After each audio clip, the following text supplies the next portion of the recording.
Oh, someone's just bought another copy. Hey! That's a nice little way to start this. I've just sold another copy. Yeah, we got Boss Bitch buying books, Boss selling bitch buying books. selling books. I'm always buying books. I can't be trusted Yeah, not to buy books. not wrong. We're buying books. We're selling books. I just live for books all the We time. live for books. I was going to point to you, but I don't know which way to go. Like, just like, hey, that's where you're asking me. But it's literally. That's one of the weirdest noises I've made today. Not ever, just today. Not ever. Oh dear. I was like, oh, someone else has shared my. It's still my mum. My mum has done all of the sharing, so there we go. Thank you, Mum. Is Kieran in Wales with her, or is he lingering in the home? Kieran is downstairs playing his Xbox. He's got Ghost Recon on the go. Oh, Wildlands. Bad shout. That's my hot take for when this is recorded and somebody watches it later. Wildlands. Bad shout. Bad shout or not a bad shout? Yeah, there we go. That's my new YouTube channel. It's called a Sian shout. Sian shout. I like that. Good shout. I like that.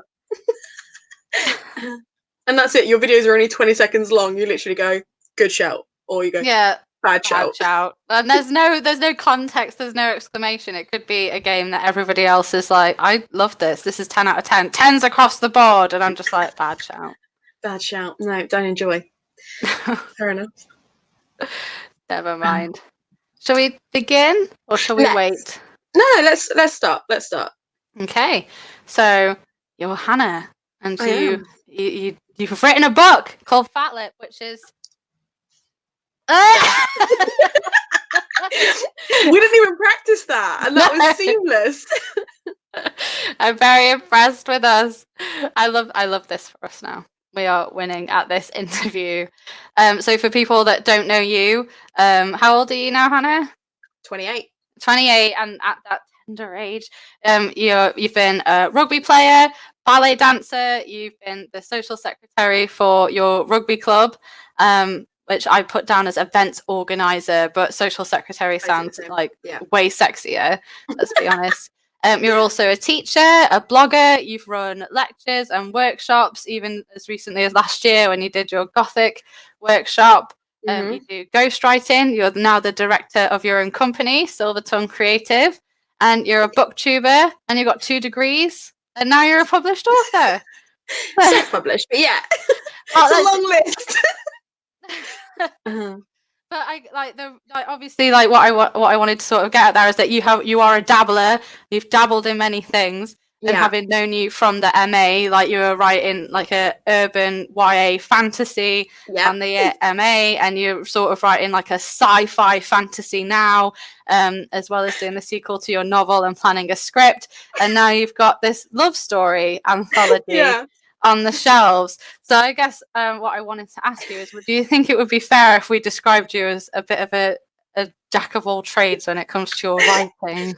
That's fair. I think because I'm actually crying. That is having hysterics. I think the thing is, I've got like a really short attention span. So when it comes to like what I read, I move depending on what my mood is, and I'll read a lot of one thing, and then I'll get bored of it, and I'll move on to the next thing. Whereas when it comes to my writing, I get really engrossed in it. So I can work on like multiple things at once, and that kind of staves off writer's block.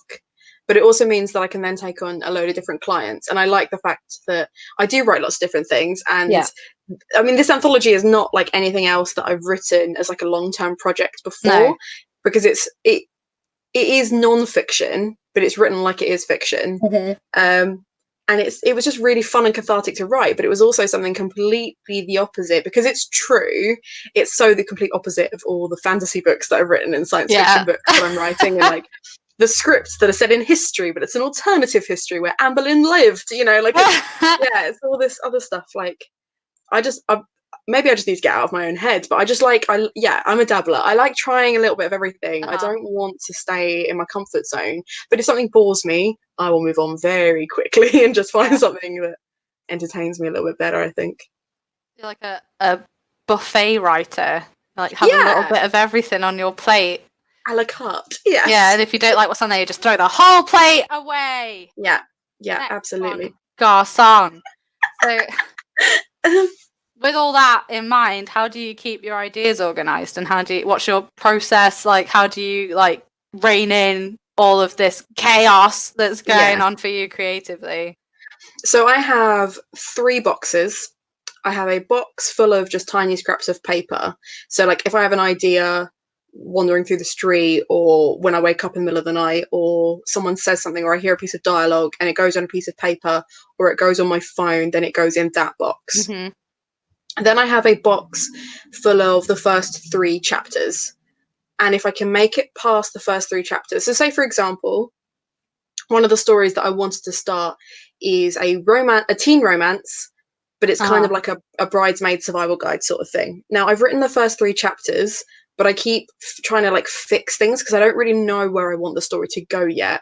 So that lives in that box. It's not fully fledged in my mind. I don't really know where I want it to go yet. I don't know what the story arc's going to be. Once I do know, then it moves into the third box, and that box is like, these are the projects we're working on. I know what I want to do with these. And it's kind of, the others are kind of like almost like arts and crafts boxes. Like I can take bits and I can like peel them apart and like put them back again, and then I can put them in the box and never think about them. So if I get like a writer's block, or if I get stuck in some like a project that's more long term that I've spent more time on, I can spend 5 minutes playing in those 2 other boxes, clear my mind of whatever was stressing me, come back to it, and then kind of go from there. So it kind of helps me organize it that way. The downside is I have a lot of paper in my office. And a lot of boxes. Well, I've got 3. I've just got the 3. And then to be fair, like once it makes to the third book, that's when it kind of goes onto my computer, and then I can organize my ideas a bit clearer. That's when the Pinterest boards start happening. Oh, I and love I'm like, a Pinterest board. I'm a very visual person, so if I can like do that, I quite like that. But other than that, I don't really have a process. I think doing the MA, I kind of gained a process, or gained an understanding of my process, in that I write as quickly as I speak. So I will kind of rush through a scene or a chapter or whatever, and then I will send it to lovely people like you, and you'll go, Hannah, you've told us that they're in a car, but you haven't told us until like the last sentence of this chapter. Maybe bring that in a little bit earlier. Maybe tell me what hair color, like, you know, like all those little things that I'm like, I'm so focused on, I want this to happen in the scene, that I don't think about. Then I kind of work with other people to be like, actually, Hannah, you need to explain this, or you've spent too long talking about this. Because when I read, I don't read particularly quickly. So I don't want my writing to be really heavy and kind of like convoluted. So I end up writing, okay, this is the stuff that I know needs to be there. And then I kind of flesh it out with the help of others, if that makes sense. So you like very quickly sort of build the skeleton, and then you'll go in once that's constructed and put the muscles and the skin on it. Yeah, basically. Yeah. Brilliant. I do feel a bit soothed that you also look at Pinterest boards, because like I can totally like see that now in your writing, where like I think one of the comments I gave you when I read the chapter for your second novel was like, why have we got so much description of a yacht? And now I'm like, oh, because she was looking at it. Yeah, that's it. Because I was looking at it and I was thinking, because like Faye Weldon used to say that if someone living up like a mountain couldn't understand what's happening in your book, then no one will. And so to make sure that like everything's on the page, and I can understand that, and I do try and like use that, because she sold way more books than I have, so she obviously knows what she's talking about. But my other fear is that I'm going to put loads of stuff on the page and no one's going to care. Like it's going to detract from the story because it's not relevant. I've just put it there because I want it there. So I think I have to think, okay, with the yacht thing, I know the yacht is going to be in the next 4 chapters. So you need to know the yacht. You don't necessarily need to know it all in chapter 1. So that's part of the process, I guess. I understand that. That makes a lot of sense. And that's why I love having editors. So that, like, you guys can come and be like, Hannah, you've used a whole bunch of words you don't understand. I'm like, you're right, but yacht speak. I love that. I was trying to think of quickly like some part of a boat, but I literally couldn't do it. I remember very vividly texting a friend drunk about 10 years ago, being like, "What's the steering wheel on a boat called?" And he was like, "The helm." And I was just like, "Oh yeah, that's it. Thanks." Yeah, I've got one of my friends is a engineer, who builds boat, and his wife is a ship's captain. Mhm. And I remember once I sent them a text maybe a year ago, and was just like, this isn't even relevant to like modern boats, but can you just tell me if this happened, or if this boat traveled in this direction, how this would, or like what kind of boat would I need if I needed to travel this distance in this time, but like think historically. And they were like, this. I'm like, I'll take it. I'll take whatever research you can give me. Just give No me. context, thanks. Yeah. And like another friend of mine's a police officer, and obviously in book one the police are heavily involved because it's a mystery. So I'm like, right, would they get? And he's like, no, they would go in, guns in your face, shout. I'm like, oh, good, that's really dramatic. I'm going to add that. Yeah. Brilliant. So with the, like, obviously we talked a little bit about your first book and about the second novel, which is it's got yachts in, it's got werewolves in, it's all very dramatic and exciting. But if we move on to FATLIP, it's a autobiographical anthology of love stories. It's a short, quick, fast, easy read, which we want in these corona-filled times. And I was going to say to you, if you don't already have a name for your viewership, it should be Corona Cuties or Quarantine Cuties. Yeah, Quarantine Cuties. I like that. Yeah, there you go. So the next couple of videos you have, you'd be like, hi, Quarantine Cuties. And everyone's like, I'm so alone. But they're not. They're part of a community. They're part of a community now. Yeah. That you've made. So yes, we've got this autobiographical collection of love stories that are all from your actual real life. And the first time I ever heard anything from this was when you read the opening story, James Bond, out at Bath Lit Festival last year. And I've been interested since then, especially since you sent me the book, sort of what's the chicken and the egg situation with that? Did you have the James Bond story already laid out and that was made for the festival, and then that inspired you to write the whole anthology, or was the anthology already in the works like when the festival came about? So it actually goes further back than that. So about 5-6 years ago, I used to have a blog where I'd write about my love life, and I was at university and I was going out and meeting all these people and having these really weird experiences where guys were just saying stuff to me that was just, you don't say that to human beings, so that doesn't make any sense. Guys as a rule, isn't it? Oh yeah, absolutely. So that, like, but I was writing these blogs and I ended up with like an audience of like 40,000 people who would read my blogs every week and find out what shenanigans I got up to. And then I became a teacher and I was told to delete my blog and delete exactly. And because I was like, I think I was about 21, 22 at the time, I was like, yeah, that's fine, because I can build that up again. Like, that hasn't taken me like 5 years to build or anything like that. Like, I had no concept of that. I had no concept of how like hard work it had been, and the fact that like people were sending me stuff to review at this point, and I was getting like freebies, and I was getting like invited to events, and like, because I was in London as well, so that helped. Yeah, of course. But I had no concept of any of that, and I was just like, yeah, no, that's fine. I want to be a teacher, and I can't be a teacher and have this blog of smut. So how did they discover the blog? Sorry to interrupt. They asked about any other work I'd done, and I'd said that I like, because I've been earning money from it, I kind of was like, oh, so I've been doing this blog and and they were like, oh yeah, we've seen your blog. And then basically once I got the job, they were like, yeah, we're going to need to ask you to take that down because safeguarding. And basically it was a fear that I would say something inappropriate and then a parent would see it or a student would see it and the school would have to either reprimand me, and like, it just wasn't worth my job. So and I was kind of bored of it as well. And I think I could have got over that, but I think I was just a bit fed up of people asking me, like, is that going to go in the blog, or is that going to go? And I'm like, no, like, I have a life outside of this. This is a very small, like, section of that. So, but anyway, I had all these stories. And then when I did my master's, one of the topics I chose was love story. Yeah. And Lucy English was incredible. She was my lecturer, and she kind of talked us through, yes, there's romance, but there are 100 different types of love story. And there's unrequited love, and there's familial love, and there's like the love of friends and the love of things, and just looking at all these different things. And the very first lecture, we looked at first love, and we Mhm. had to write for 20 minutes in silence, the whole room, and then we were all going to read our stories to the room. That's a hell of And an opener, isn't it? yeah, exactly. And I think I've never shied away from reading my stuff out loud, not because I'm a narcissist. I mean, I am a narcissist, but that's like, for me, the feedback and like discussing it with someone, I find really, really helpful. And I just want to know that what I've put out there is how people are perceiving it, and making Mhm. sure that, okay, well, I've tried to do this. Has that worked? And if it hasn't, how do I fix that? And like, the tropes of love story and all these sorts of things.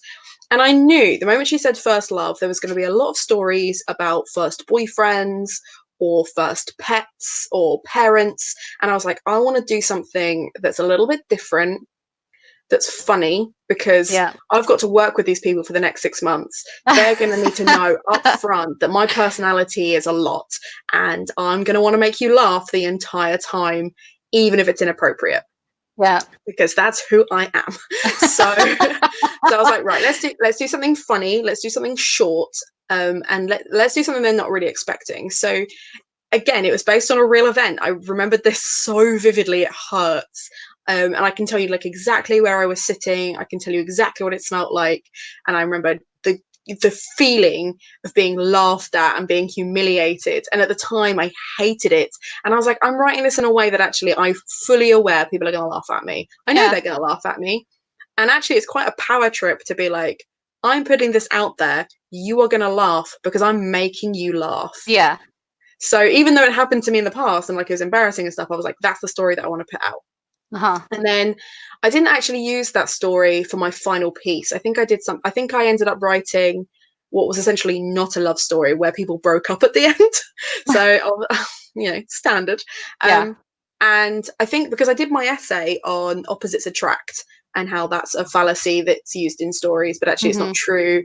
And I went on a massive like rant about how everyone thinks that like Darcy and Elizabeth in Pride and Prejudice are opposites, and they're not. And then I wrote this love Yeah. story where they are actually opposites, and because they're actually opposites, they cannot communicate because they don't No. understand how the other person's communicating, and they break up.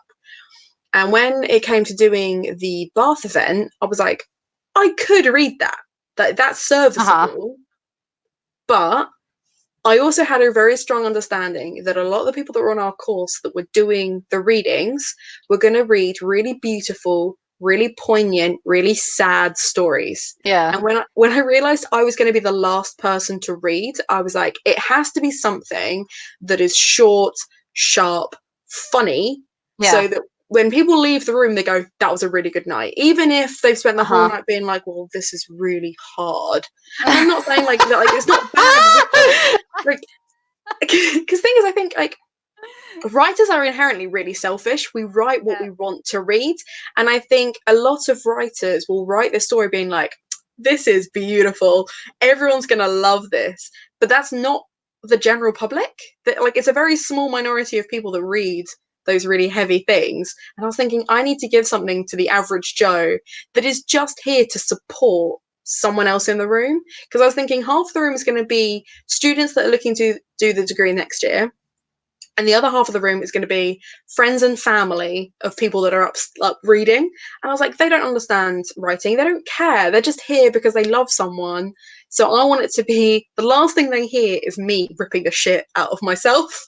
And that's why I chose that story, and I'm really glad I did, because I think it did work really well. Again, it was nice and Oh yeah. short, it was funny, it didn't matter that I was stumbling over my words because they're all written in a way that it just matches my vernacular on purpose. So it just sounds like I'm just talking to you. This is an embarrassing thing that happened.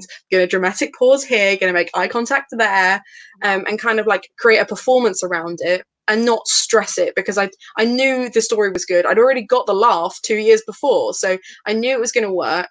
And then it was, yeah, just kind of perfecting that. And then when it came to having the anthology, I had James Bond and I had some other stories, but I knew that I could write those short stories quickly and make them as effective as I needed them to be. Because fundamentally, this was to prove to my clients that I can do this, because they pay me to write their books for them. And then I don't get any of the credit. So then when they go, oh, can I see your portfolio? I can't show them anything because it's someone else's.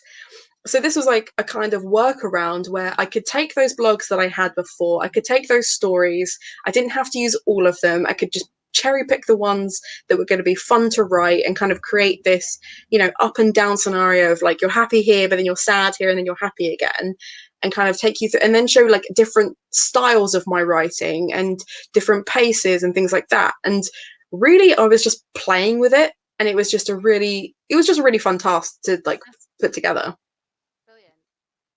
No, and for context, when we went to FATLIP Fest, there was like about 100, just over 100 people there, and obviously it's a lot of pressure to be like the last person to read. And Hannah is right; like a lot of it was stories that were a bit sad, like a bit deep. Like even mine was like a section from my novel that was like had a lot of sort of traumatic undertones, and so Hannah came to close, and everyone in that room was howling. Everybody thought it was so funny. Like I can still remember the point where I laughed the most, and I remember seeing it in FATLIP and laughing again because it was so funny. So there's just so much comedy throughout the whole anthology. I'm glad. Yeah, it's interlaced with like real moments of tenderness and moments of trauma and moments of, kind of like exploring the sort of complex and toxic relationships that we have with the people that we love very much. And it feels like reading it that a lot of the stories are kind of based around one sort of like central part of your life, sort of like mid high school to sort of like early 20s, and I was wondering like what sort of drew you to that particular time of your life. I mean, it's hard because I'm only 28, so exactly. There was like about 5 years where I wasn't really dating anyone, so it wasn't going to be romantic. I don't know. I think it's just really easy because I still spend a lot of time with a lot of people that are in it. So it was really easy to be like, oh, this is the story that like epitomizes our friendship. And yeah, we've got other stories. And if I could do probably another 4 or 5 volumes of FATLIP if I wanted to. But it was a case of like, these are the stories that made me smile.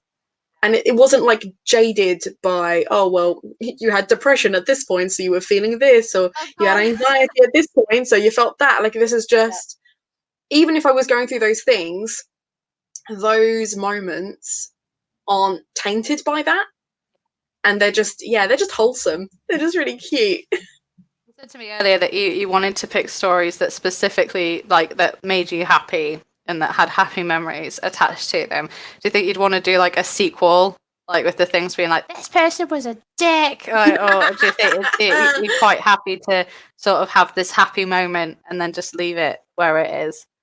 I quite like living in the happy. I don't mind the happy. And also the happy is very close to the moral high ground because I'm not actually slagging anyone off. So I get to be the idiot, but I don't have to like worry about anyone else's feelings. There's a few bobs in there. There's a few whip cracks, but we'll get into that when we get deeper into the anthology. For now, though, I'd like it if you explained a bit about the launch, the CV19 launch, sort of like if you wanted to talk about the planning aspects of it before and then what happened during, and sort of how we've come to this point where we're having a little chat over YouTube in place of being sat in a beautiful hall in Kent. Yeah, so my mum has worked in the wedding industry for 20 years, maybe more, I don't know, but she knows everyone in Kent. And if you're a venue or a balloon person or a florist or a photographer, if she hasn't got your number, it's not worth having. Like, I don't know, like, And when I told her, because she's my business partner for Silvertongue Creative, so I do all the writing and she manages me. And she does all the admin and makes sure the invoices are sent out. Because I wouldn't get paid. Because Mom's like, have you invoiced so-and-so? And I'd be like, no. She's like, you did that work a week ago. And I'm like, yes. She's like, you've already sent it to them, haven't you? Yeah. The sentence that I remember most when you were explaining your business to me is that you're like, oh, my dad keeps asking me about billable hours. And ever since then, I've had the phrase billable hours in my head when I think of you. Yeah, absolutely. Well, he's like, you need to have this many billable hours a day. You need to make this much a day. And my dad's an accountant as well. So there really was no hope for me. Like, this way. And it was just a case of, she had all these contacts. So when we decided we were going to do an anthology, she decided we were going to do an anthology launch, and I was like, cool. And considering I've only been to 2 book launches, they've both been exactly the same. We've met at a bookstore, we've bought a book, we've listened to someone read a bit of the book, we've got the book signed, I've known the author, and then I've been on my way. Like, that's like, it was really short. I don't think there was more than 20 people. Yeah. My mum was planning the wedding I was never going to have. We were going to have a balloon arch for us to pose next to. There was going to be Instagrammable moments. There was going to be a professional photographer. I think at one point there was going to be cake, and then she settled for cookies that were like kiss shaped. So she ordered 125 of those. Like smooch shaped. Oh, did you say kiss shaped? Kiss shaped, yeah. Yeah, there was going to be those. We still got a few of those. We didn't have the 125. There were only going to be 60 people in this room. The room could only hold 60 people. So yeah, but she was going to get Hollywood lights that said FATLIP outside, so that as you drove up the drive and looked at this gorgeous manor house, there was this Hollywood sign of my book cover at the front. Like, it was going to be crazy. And then I was kind of like, Mum, we need to pay for this. So the Hollywood lights went, the cake went, and we went for cookies instead. The balloon person was going to do half the amount of balloons, but we could have as many photos as we wanted, and she's gonna, like, everyone was bending over backwards for her, because everyone loves my mum, and my mum is like, she's so good to them, because she will, if she can help anyone in the industry, she really, really will. And I didn't have to do a damn thing. I just had to make sure the books were ready, which I didn't even do that right, because I texted my printer and was like, hey, that deadline of 3 days ago, is that an issue? And he was like, get the stuff to me today and they'll be ready. And I'm like, fine, thank you. So just sent him everything, and he was like, you've sent me the stuff, but it's not, you need to change these 8 things. I'm like, I don't know what I'm doing, can you just do it? And he's like, no, I need you to do this because you've done it on PDF, so I need you. Fine, okay. So there was all that drama, but that was all fine. Then COVID-19 kicked off. And at first, it wasn't going to be an issue because we didn't actually hit any of the criteria. No one coming to my launch was over the age of 70. It was under 100 people because the hall can only hold 60 people. And it was going to be like, I'm not talking like a little village hall. This is like a wedding venue. Hall, yeah, like this is a manor house. Beautiful. The Tudors Hall. Kennington Hall, yeah, like it's a real, like it's so beautiful, so beautiful. With a Hollywood sign outside of it. So stupid. So we got. So just for clarification, the sign didn't get ordered. Mm-mm. No, the sign was going to be, I think it was something like £75 per letter. I thought you were going to say 75 feet. Then no, too many feet. Yeah, it was too many letters. Mum couldn't afford it. Even if we sold all of the books in advance, Mum couldn't afford it. Like, it wasn't going to happen. So yeah, COVID-19 kicked off, but we still had enough wiggle room that we could get everyone. Like, people were starting to drop out, but it wasn't the end of the world. We had the books. We bought stuff for like goodie bags, so that when you bought a book, you could like take it and you have like a cookie and like it'd be wrapped up beautifully. And we had all that stuff. And we called the venue, and the venue were happy to continue to host it. And then the day before, the venue, because they have people live there, the people that live there had basically cancelled it because they felt like they were vulnerable, or they had, I think it was partly their age and partly immunity stuff, I don't know. Yeah. But anyway, the day before it was cancelled. I didn't know this because I had gone into school and done some teaching to help, because obviously loads of teachers were off sick. So I'd offered to go in and do some work, which again was fine, but it meant that I couldn't help my mum sort any of that. So I came home from work and my mum was like, we're having it here. And I was like, oh, there's going to be people in my house? What are you talking about? I didn't know this. I don't like this. And we don't have people around our house very often anyway. No. Because we're both house proud and messy, which is not a good combination. It's like, I want you to come round. I just don't want you to look at any of my stuff. So, oh my God. Like, it's, it's not ideal. So that was fine.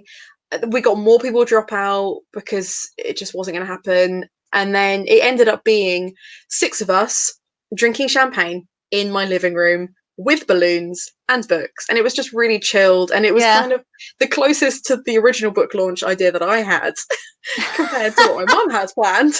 But it was just really, really lovely. And we'd sold obviously quite a few paperbacks via the Facebook page anyway. Yeah. The ebooks are doing okay, and it wasn't as big and elaborate as we were expecting. I was still expected to read my book, which was really awkward because I'm reading to people I'm like, you've known me my entire life, because they're the ones that like show up, is the ones that like love you and support you and are going to be there no matter what. So they showed up and I was like, this is just weird, and they were like, that's really good. My favorite bit, I read James Bond, and they were like, that's really good, I'm really impressed. Like, can you stop sounding so surprised? That is the worst. That is the worst. And I was like, I would have been offended if it wasn't for the fact that I know they've known me since I was 3 years old. Just think how many stories I've shoved under their noses and been like, isn't it good? And they're like, it's not good, Hannah. It's not. Well, like, I remember the very first story I ever wrote was Barbie fan fiction. So, Barbie? So they used to finish this story, but then we're going to move on to that one. Well, no, like, that's the thing, is I think it was just a case of, they'd only ever heard my trash. But Barbie, there used to be these interactive books that had like little noises down the side. So you'd flip the page, and then if you saw the symbol that was like waves, you had to click the wave button, and it'd have all these noises, which was fine for the page master. Yeah. Except there was only ever one story. So I decided I would write my own story, and I even drew in the little emojis when you needed to click the buttons. That's the first thing I ever wrote. Do you still have that? I do, but I wrote most of it in yellow, so I can't read it. Oh. Hannah did not think ahead.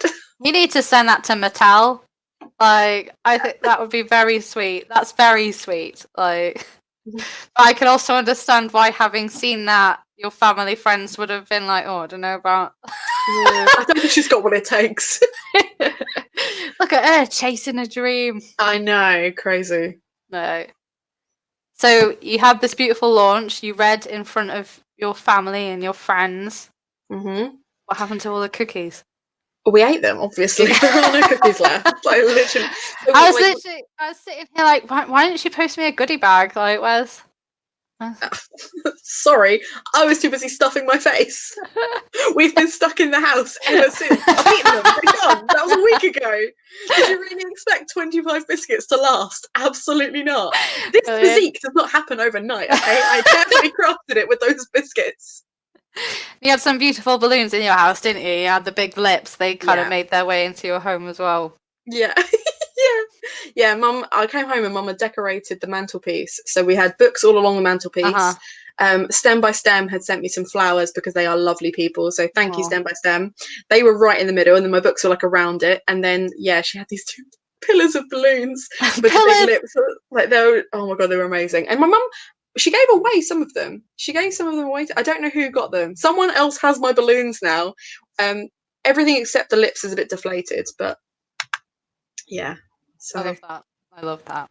So now that we've gotten through the launch, we're going to jump straight into the anthology. And one of the things that I was like very keen to ask you about it was that even just like from knowing you on the MA, you're very like, I don't know what the word I'm looking for is, but like driven and motivated by music. And I know that you had like, I can't remember if it was a chapter, you had like a song for every chapter that was kind of like navigating the mood.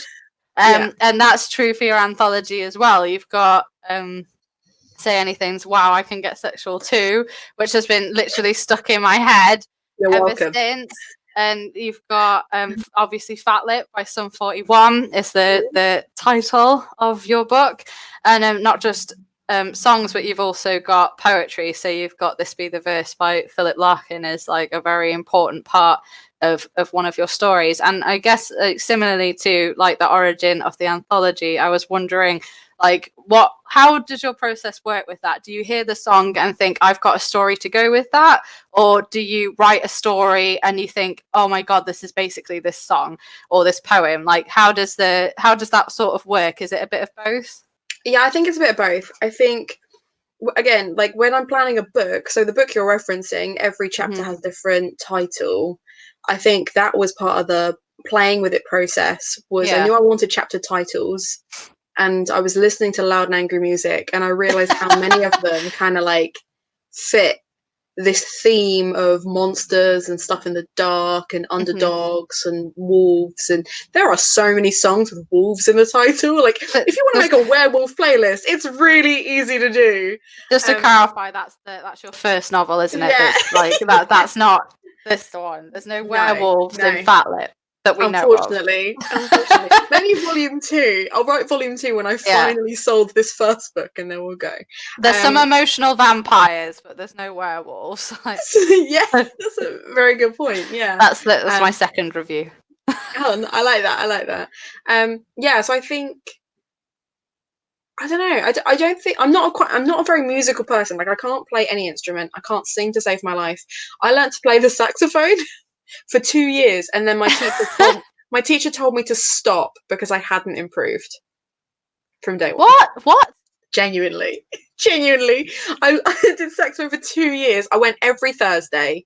Oh, sweetheart! I was so bad. I was coming home and practicing, and Dad was like, "Are you done practicing now?" And I was like, "That means he wants me to stop." Oh no, that's broken my heart. It was bad.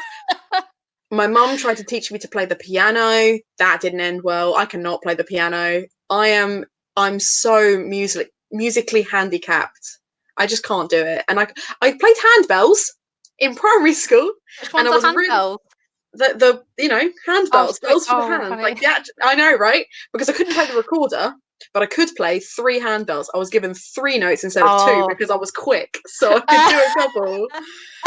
That's where the musical kind of thing ended. But I was a dancer for a really long time, and I think that there is just something about music, and it is so tied to my emotional state. Like, if you watch my Spotify, you can tell exactly what mood I'm in. Like, hands down. Like, and I think because it changes all the time, and I'm always finding new music or rediscovering music that I loved, that it's really easy. I think it's quite lazy of me, rather than coming up with like a new title for stuff.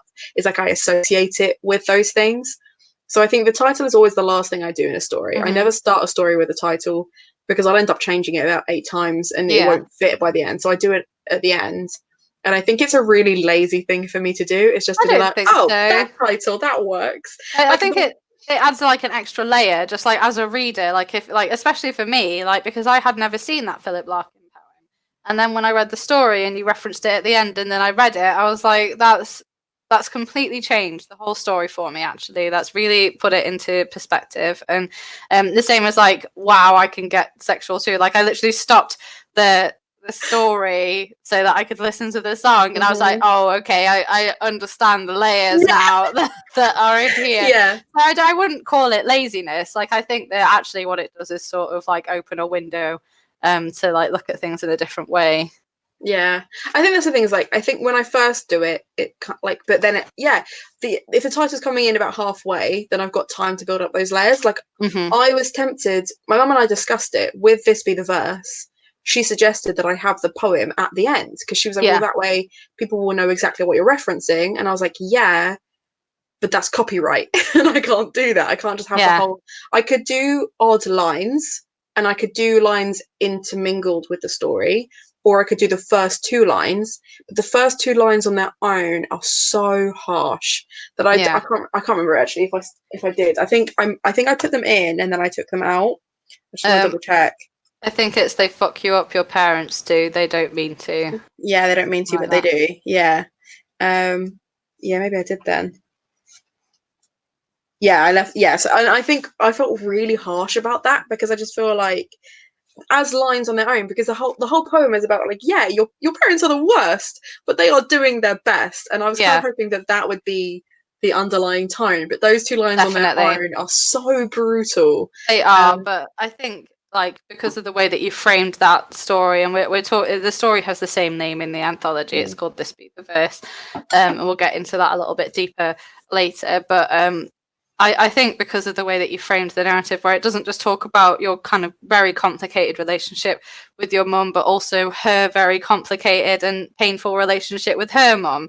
So I think having those two lines at the end, it doesn't point to your mum and say, look what she did to me. It's like it really, what it does is sort of illustrate this like history of trauma and kind of like how you pass that pain along to other people, and like the people that you love the most, almost like the people that you really shouldn't be passing anything on to. It's almost unavoidable in some ways that you're so close to them and you can't help but give them your hurt.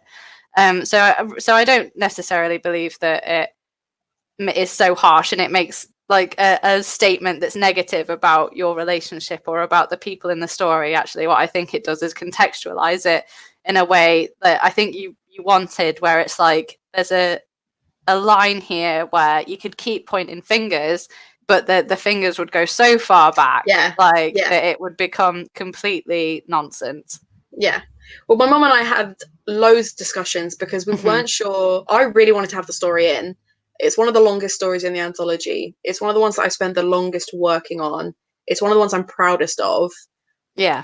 But my mum really, we had to have a lot of conversations about whether it made her look cruel or nasty or any of those things, because in those moments, that's how I viewed her. Yeah. I don't view her that way now. No. You know, like they're teenage arguments. They're kind of, it's those moments where you have the same argument 5 years apart because it still hurts. Yeah. But, and your perception of it changes, but the hurt is still there. And one thing that I kept trying to kind of say is it's not about her at all. No. It's about how I'm reacting to those different things. And, you know, she can have whatever relationship she wants with her family, with me, with her mom, whatever. This is the relationship I have with those things. Yeah. Now, I don't talk to my gran at all. I have no contact with her whatsoever. We don't write to each other. She lives in a different country. We don't call each other. My other nan on my dad's side, I speak to all the time. Yeah. We text each other. She sends the worst memes. She tries to send them via text. She doesn't know what she's doing, and I love her for it, but she's so bad sweet. at it. You get her on the phone, you need a 7-minute phone call with her, and you're like, it's just these 3 things I need to discuss, and you're like, oh, cool, I've lost an hour of my life, but I love her for it. I don't have that with my other nan at all. And I find that it's nothing necessarily that she's done, it's how I've responded to what she's done, and I can't help but feel angry all the time. And I think my anger then kind of becomes this kind of defensiveness. And I think when I'm defensive, that's when I'm at my nastiest. There's no other way around it. Like if I'm feeling defensive about anything, I get nasty, and I can be horrible. So I think that story it had to be right. It had to be, there's some bits in it that are redacted. They're redacted on purpose because it's not about my mum. It's not about my nan. It's about how I react to them. And I love them, but I react in a very different way because of the relationships I have with them. So it was really, really hard. And it was one of those ones where like, that is the story that without the context just seems brutal. And my mom was talking, she's part of loads of business networks, and she's been working with Ladies That Latte in Canterbury, and she was talking Ladies That Latte. Ladies That Latte. That is the most Canterbury name I've heard for anything. They're really, really lovely women. They're all really I'm sure they are. Like they're so lovely. And she was telling them about this story, and they asked her what the bit that was redacted, what it was, and she told them, and she had this really split room where the people who knew her were like, I can't believe you said that, and the people who didn't know her were like, that's really nasty, like, and like had a real kind of like, and I was like, you know, mom was like, you can't put the story in because that's how they're reacting to this, and I was like, that's not really fair on them. You've not given them the context of anything else. You've told them where we were, what you said, and how I reacted.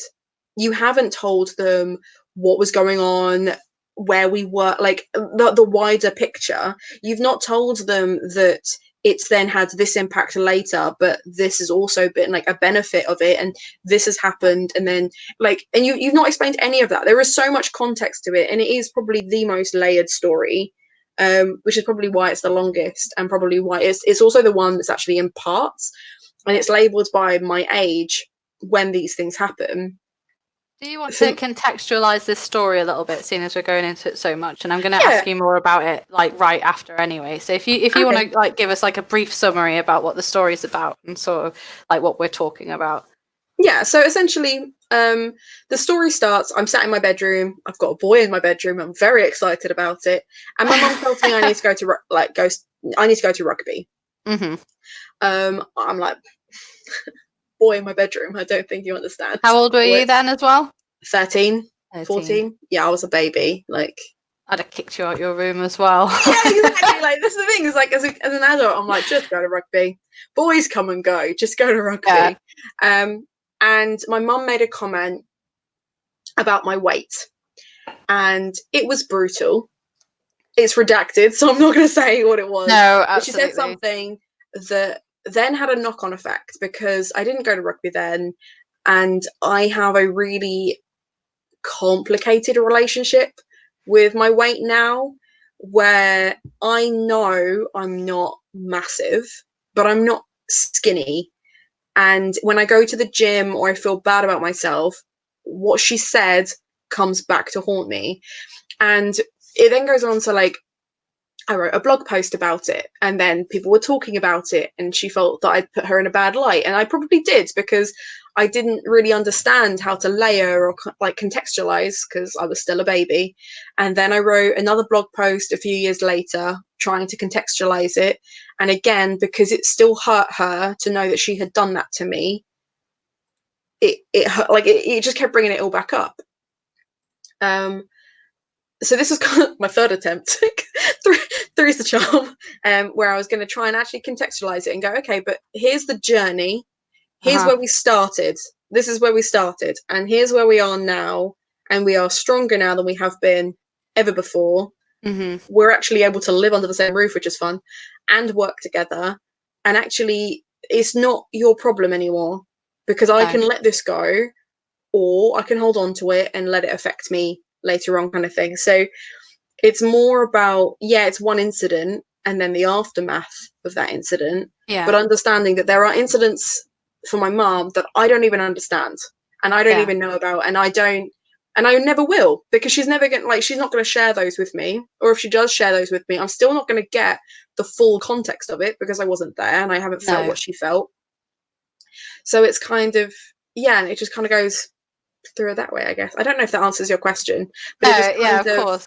And there's passages in there as well that, like, specifically towards the end, that really contextualize the trauma that your mother's gone through, sort of at the hands of her own mother, and that it's built up in a way that kind of like there is this scene with your mum that is cruel, that, you know, even with the wider context of where you guys ended up, it was a shitty thing to have done. But then the place where you end up is really fantastic and great and built on sort of like mutual respect. But then there's also this moment of vulnerability with your mum where you realise that actually she's gone through some shit herself. And it really, like, I don't want to say humanise, like she's not a real person, but like it does really humanise her. And I don't think she's got anything to worry about in terms of being like, oh, no one will like me, because I think once you understand that actually she's had to deal with quite a lot of betrayal and hurt herself. And I think, like we said earlier, like sometimes the place where you redirect that is at the people who deserve it the least, and like who you love the most, and you've bounced off in a place where actually it's going to cause a great deal of damage, and you have to deal with that. But it's only because you've been hurt so much too.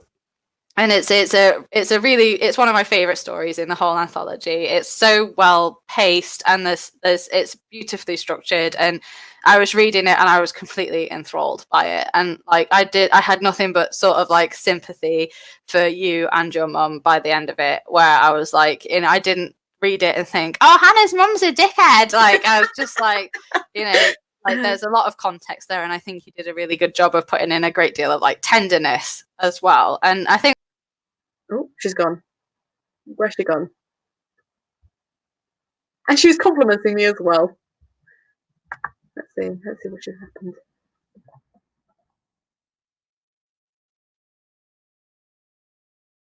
Alexa. I bet her laptop's died.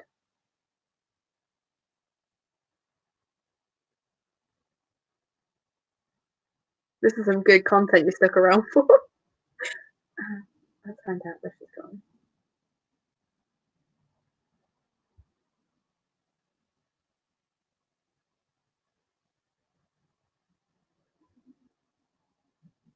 I don't know how to fill this because she had all the questions.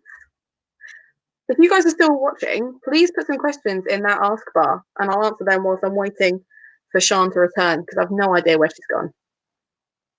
And my phone's about to die as well. We're doing really well.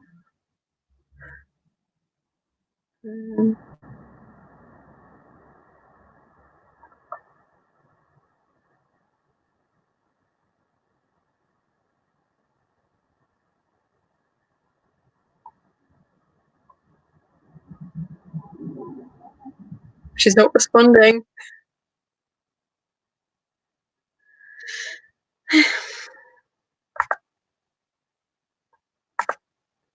Guys, you have to say something. You have to ask me a question or something. Oh, there we go. She's back. She's back. There she is. I cannot cope with it on my own. No, I felt so bad. I was like, I don't know if I'm still there, and I'm just like frantically staring at my screen. I don't even know how I closed the window. Like, I don't know. I just accidentally closed Chrome. Brilliant. That's me. I'm a disaster. I mean, I literally just stared at my phone and was just like, maybe she'll text me and tell me where she's gone. I'm here and I'm sorry. Like, I really don't know how that happened or what I was even saying. But I guess what I wanted to get into after that charade I was going on praising you about how good the story is there wine in that mug or is it what's in the mug? We've got orange juice and a little bit of cava. Oh, I feel like a real alkie because every time I've just been like, yeah, because you're doing most of the talking, so I can just drink. Like, yeah, no, I'm drinking alcohol. I'm just doing it in a mug because we don't have it. We have wine glasses, but I can't be trusted with them. So well, I don't. These are from IKEA, and I think they were £1. And I wanted initially a Blade Runner glass. It's like, you've seen Blade Runner. It's like the crooked one. It's like very straight but not straight. And they've got they've got very similar ones in IKEA. But I only wanted them if I could get the small ones and the highball ones as well. If Kieran edits this at some point, he should put this is where the Blade Runner glass should go. But so anyway, I couldn't get anything that matched, so I've got these like stemless wine glasses now. Lovely. Yeah, great. So on the subject of This Be the Verse, what I wanted to, obviously that you've mentioned that there's a bit in it that's censored, and after I read it I texted you and was like, is that censored in the hard copy as well? What you actually said was, because I sent it to you on Word, not PDF, you're like, I took the redacted bit off and just read it. Is that an issue? Take the redacted bit off. Nightmare. But and I wanted to know if that's how it was, like in the printed version as well. And Hannah confirmed for me that it was. I can find it. What I kind of, the answer that she gave me is that there's the redaction, and the redaction is of what her mother said to her, which we won't talk about, even though I sneakily had a look.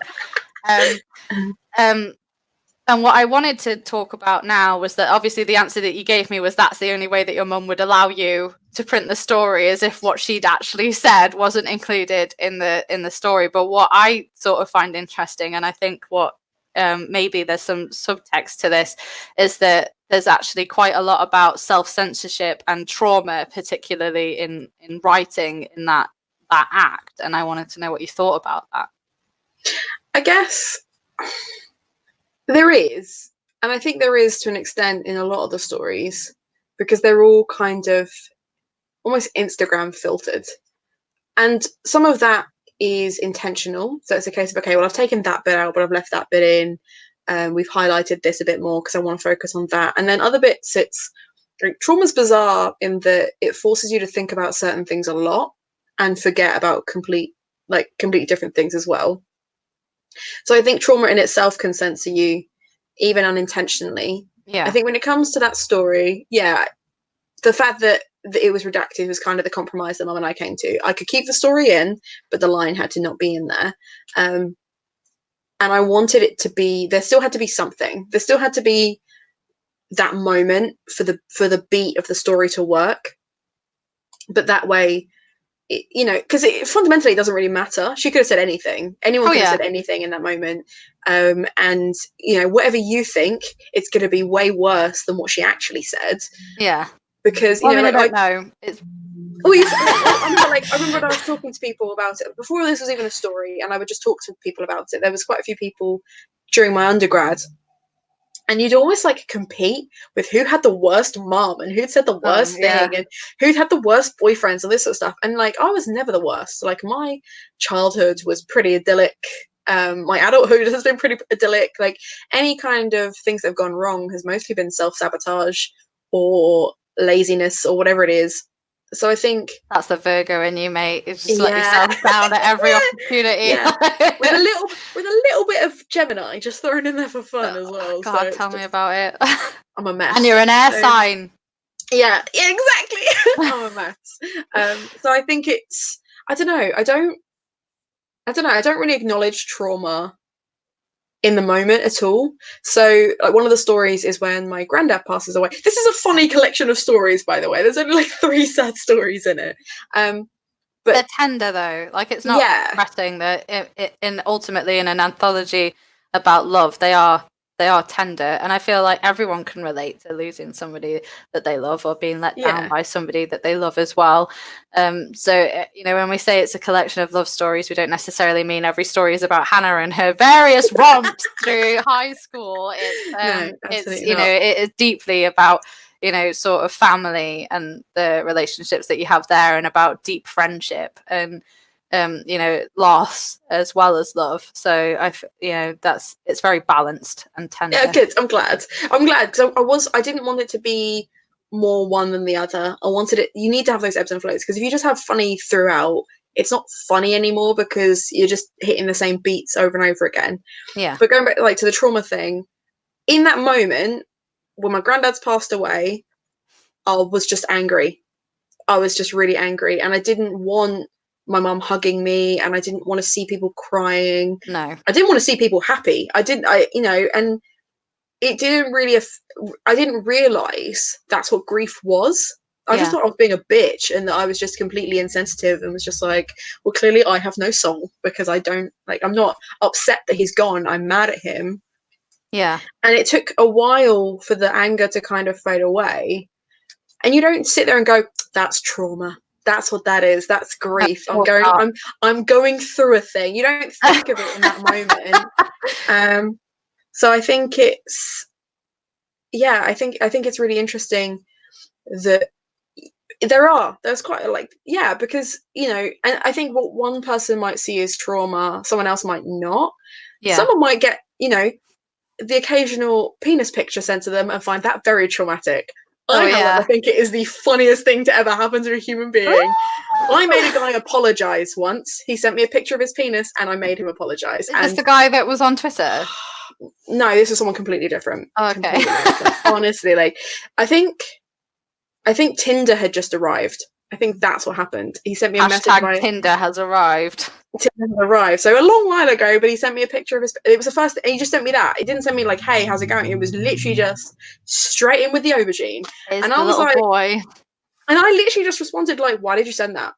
And he's like, oh, because I thought you'd like it. And I was like, no, but what made you think that? And I wasn't even having a go. I was just kind of no, let's talk about it. I was like, why have you sent that to me? Yeah. And he was like, oh, I guess because I'm horny. And I was like, okay. Yes, because you don't know me. I was but you don't know me. I was you don't know anything about me. I was so what made you think that sending that to a stranger would be okay? And I feel I've put such a teacher voice on for it. You turned into teacher. And he was just oh, I'm really sorry. You've been really cool about it though. Thank you. And I'm you're welcome. Just literally. And life lessons. And I was just so I think, but trauma is different for different people. I will deal with some things. My guinea pig had to be put down last November. I didn't deal with that at all. No. The vet was do you want to hold him? And I was nope. And I just walked out. I Oh, was just like, I can't deal with it. And what made it worse is my brother had to take my guinea pig to the vet in the first place. And 4 years before, he'd had to take my cat to the vet as well. oh, for God's And he was sake! like, Is this stop Kieran asking or me. the other No, one? no, my brother Will. Will. Yeah, and he was like, stop asking me to take your pets to the vet because every time I do, they They die. die. Oh my And I God. was like, I don't want to deal with it. I don't want to deal with it. And then we went outside, we were both crying, and then he made a joke. I was wearing the most hideous jumper you've ever seen in your life. It was like a really grotty jumper. He's like, Why were you wearing it then? because I was like, basically, I'd had to drive to Portsmouth and then drive back. And I was like, if I'm gonna have to be in the car all day by myself, I'm gonna wear my ugliest just I just item. I just wanted to be comfy. And it was like a big sweater, Okay. like one of my old, like my granddad's old ones or I something don't know like if this that. was something that you kept in the bottom drawer where you're like, it's time for the Yeah, no, ugly sweater. it was almost like you've worn all your nice jumpers and you're like, but I'm cold, so I need to grab something that is going to keep me warm. No one's going to see me. It doesn't matter. I'm just going to be in the car all day. And then on the way home, it's just like, oh yeah, vet appointment. If you could take my, and then yeah. So, but I didn't deal with that at all. I really, No. really didn't. And I felt really guilty. It's a guinea pig, but I felt really guilty. They're still like part That of your family. Like you love them the same. yeah, but I didn't like. She was like, "Do you want to hold him before we put him?" I was like, "No." I was like, I was like, put him back in the cage, and I'll be outside. Like, Oh. didn't deal with it at all. Whereas as a teacher, you have to deal with a whole bunch of safeguarding stuff. Yeah. And obviously I can't tell you what it is, but like there were No, of some course that not. like I would literally be sat in the office crying an hour after it happened. So the student would tell you, you would teach the rest of the lesson, you would act like nothing's wrong, that's fine, that's on me now, I'll deal with it, Yeah. and then you are crying as you're filling out the form because this is awful that this thing's happened to them. But because you're acting like, okay, thank you for telling me, we're going to take this further, I have to take this further, whatever, blah blah blah, the spiel that you have to do, we'll deal with it, you're not on your own with this. Well, I've got to carry this around with me for the rest of the day now though, and it's just like this. It's really really hard. So I think trauma's a sneaky bitch. It's not like she'll get you when you least expect it. But do you feel like you solve any of that with your writing, or do you feel like you sort of like deal with it elsewise? it's incredibly cathartic. It's incredible, and I think I learn a lot when I read other people talking about their stuff. So me writing it and then reading it back and having people respond to it as well, because I think I get really bad anxiety that I'm reading too. My dad's always telling me, "You think too much. You're thinking too much about that. You don't worry about it. Like it doesn't matter." Whereas in my head, there's like 8 different things happening, and it's all happening at once. And okay, but she said this. Did she mean that, or did she mean this, or have I upset her? Like, did I mean to do that, or did I do that? Like whatever. That's all going on all of the time. Yeah. So when I put it in writing, that's it. It's there. It's not in concrete. I can change it, but there's no misconstruing anything. So if my message hasn't been clear, someone can read it, understand it, and tell me where I went wrong. Or say for example, with you and the This Be the Verse story, my mum deeply worried about it, me less worried about it, and you kind of coming in the middle being like, well, I can understand why she would feel that way, but actually there is this context and this works, and this bit wouldn't take that bit out, whatever, and kind of construct it in a way that's accessible. But yeah, it was just mainly really cathartic and just kind of learning to just once it's out, like I don't need to worry about any of these stories now. I probably let go of a lot more because this anthology is out there and I can just talk about it, and I can talk about it in the context of the anthology rather than the original moment. Yeah. But what's really interesting is that was never the original plan. It was never going to be this really like I'm going to explore my inner self. Like who starts a fucking novel being like, I'm going to write down my trauma and I'm going to get it all on the page. I'm going to be so catharsized afterwards. Like I don't know. Catharts all over the place.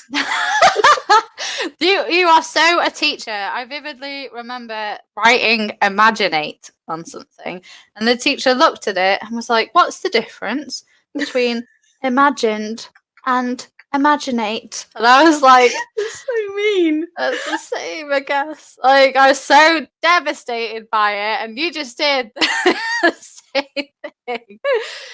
Catharting. Yes. Catharting. Yeah. Yeah. I think it is a really valid point that the lady who was doing the very booky Lord of the Rings stream the other day has made, is that pets dying is traumatic in its own self, just because you're supposed to accept it, like literally from the minute you've got this tiny life in your hand, that one day you won't have them anymore. And Well, that's like it's sort of framed very differently, isn't it? yeah. I can't remember who it was that told me. Someone said that they'd bought a pet for their child specifically so they could understand death and the idea that they're going to Goldfish, isn't it? It's the singular role of a goldfish. Yeah, it's to kind of teach you that not everything lasts forever, and I think that's a lesson you have to learn a few times, and I think you have to learn it on behalf of other people as well. I've been to 4 funerals in my entire life, and it has all been for granddads.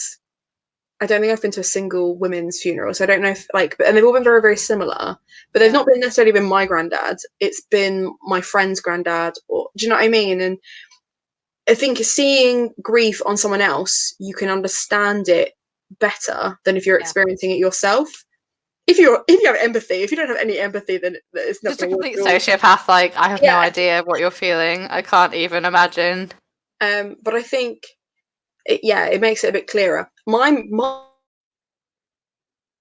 don't think I'm sincere, and I don't know where this fear comes from. It's completely irrational, but I'm worried if I compliment someone, for example, and this could be online or in person, that I'll say something and they'll just be like, but you're just saying that for the sake of saying something, or you're just saying that because you want to appear nice, as opposed to just because it's a nice thing to, do you know what I mean? And I don't know where that comes from. So if I ever did this again, I think I'd have to find a way of rationalizing that and then get over that. This might be a really great way for me to exercise all of those demons. Yeah. And I do feel like there's something to be said for unintentionally writing something that's happened to you, or whether it be fictional, or if you're writing something based off real life but you're fiction, but then also writing something that's also biographical, something about getting it out and it's been communicated. Because for me, writing it's all about communication. I'm trying to communicate with you, and if you've done that and you've gotten it on the page, then it's it's gone now. That doesn't mean it didn't happen, but it means that it's you can make some peace with it because you've let part of it go. And that's how I felt about This Be the Verse, is that I did feel and as you say about Are You There as well, part of it is, it's not a giving up, it's a letting go. And I think that writing is great for that. Definitely. Yeah, I completely agree. Yeah. So if we move on to, I don't know if the next thing is not quite so deep, but it is still deep because I did English for so long and I can't let go of those roots. So now when you all read the book, you will be like, oh, I see what Sian was talking about now with these things that she said. One of the things that I noticed, and this is very sort of English, analyse-y thing, and I text you about this and was like, I didn't know if this would be too deep, and you're like, it's not, but I don't know if you like the answer. So when you're describing women throughout the anthology, you're very concrete about how they look, and it isn't just hair and eyes or anything like that. It's the fact that they had a great bum, or they have very shapely legs, or their tartan pajamas are revealing the shape of their legs. And I wasn't in it. There's a lot of this sort of throughout the novel where the bodies of the women are very concrete and very there, whereas with the males it is very much he was 6 foot and he had brown hair. The only sort of male throughout the anthology that I have a really good image of is the guy in the one where you're talking about, the flatmate of your friend. I think it's in FATLIP. Where he's very skinny and a bit creepy, and that chapter is very much about mansplaining. And I loved it, but it made me so angry. And he's the guy that you get the most vivid image of, for no real reason other than that his behavior sort of really lends itself to how he looks. And I was really curious, I didn't want to alarm you and be like, I've noticed this about your writing, what do you think? And you'd be like, I've been psychoanalyzed. I was curious as to your thoughts on why the women have such concrete bodies and descriptions, whereas the men, it is a sort of a very vague nod to how they look. The honest answer is because I'm straight. So I can write about women in a kind of very, I can appreciate their beauty kind of way, and almost a I'm jealous kind of way. And like, they're so beautiful, and and their skin is so soft, and their hair is so beautiful. Like, and and I look at these women in my life, and I just go, why can't I have tanned, beautiful skin like that, and gorgeous hair that flows in the breeze, and a bum like that? Whereas guys, I'm like, I'm actually into guys, and I don't necessarily need you to know who these guys are, and I don't want it to be like, oh, male gaze, but reversed kind of thing, where I'm just sexually objectifying them.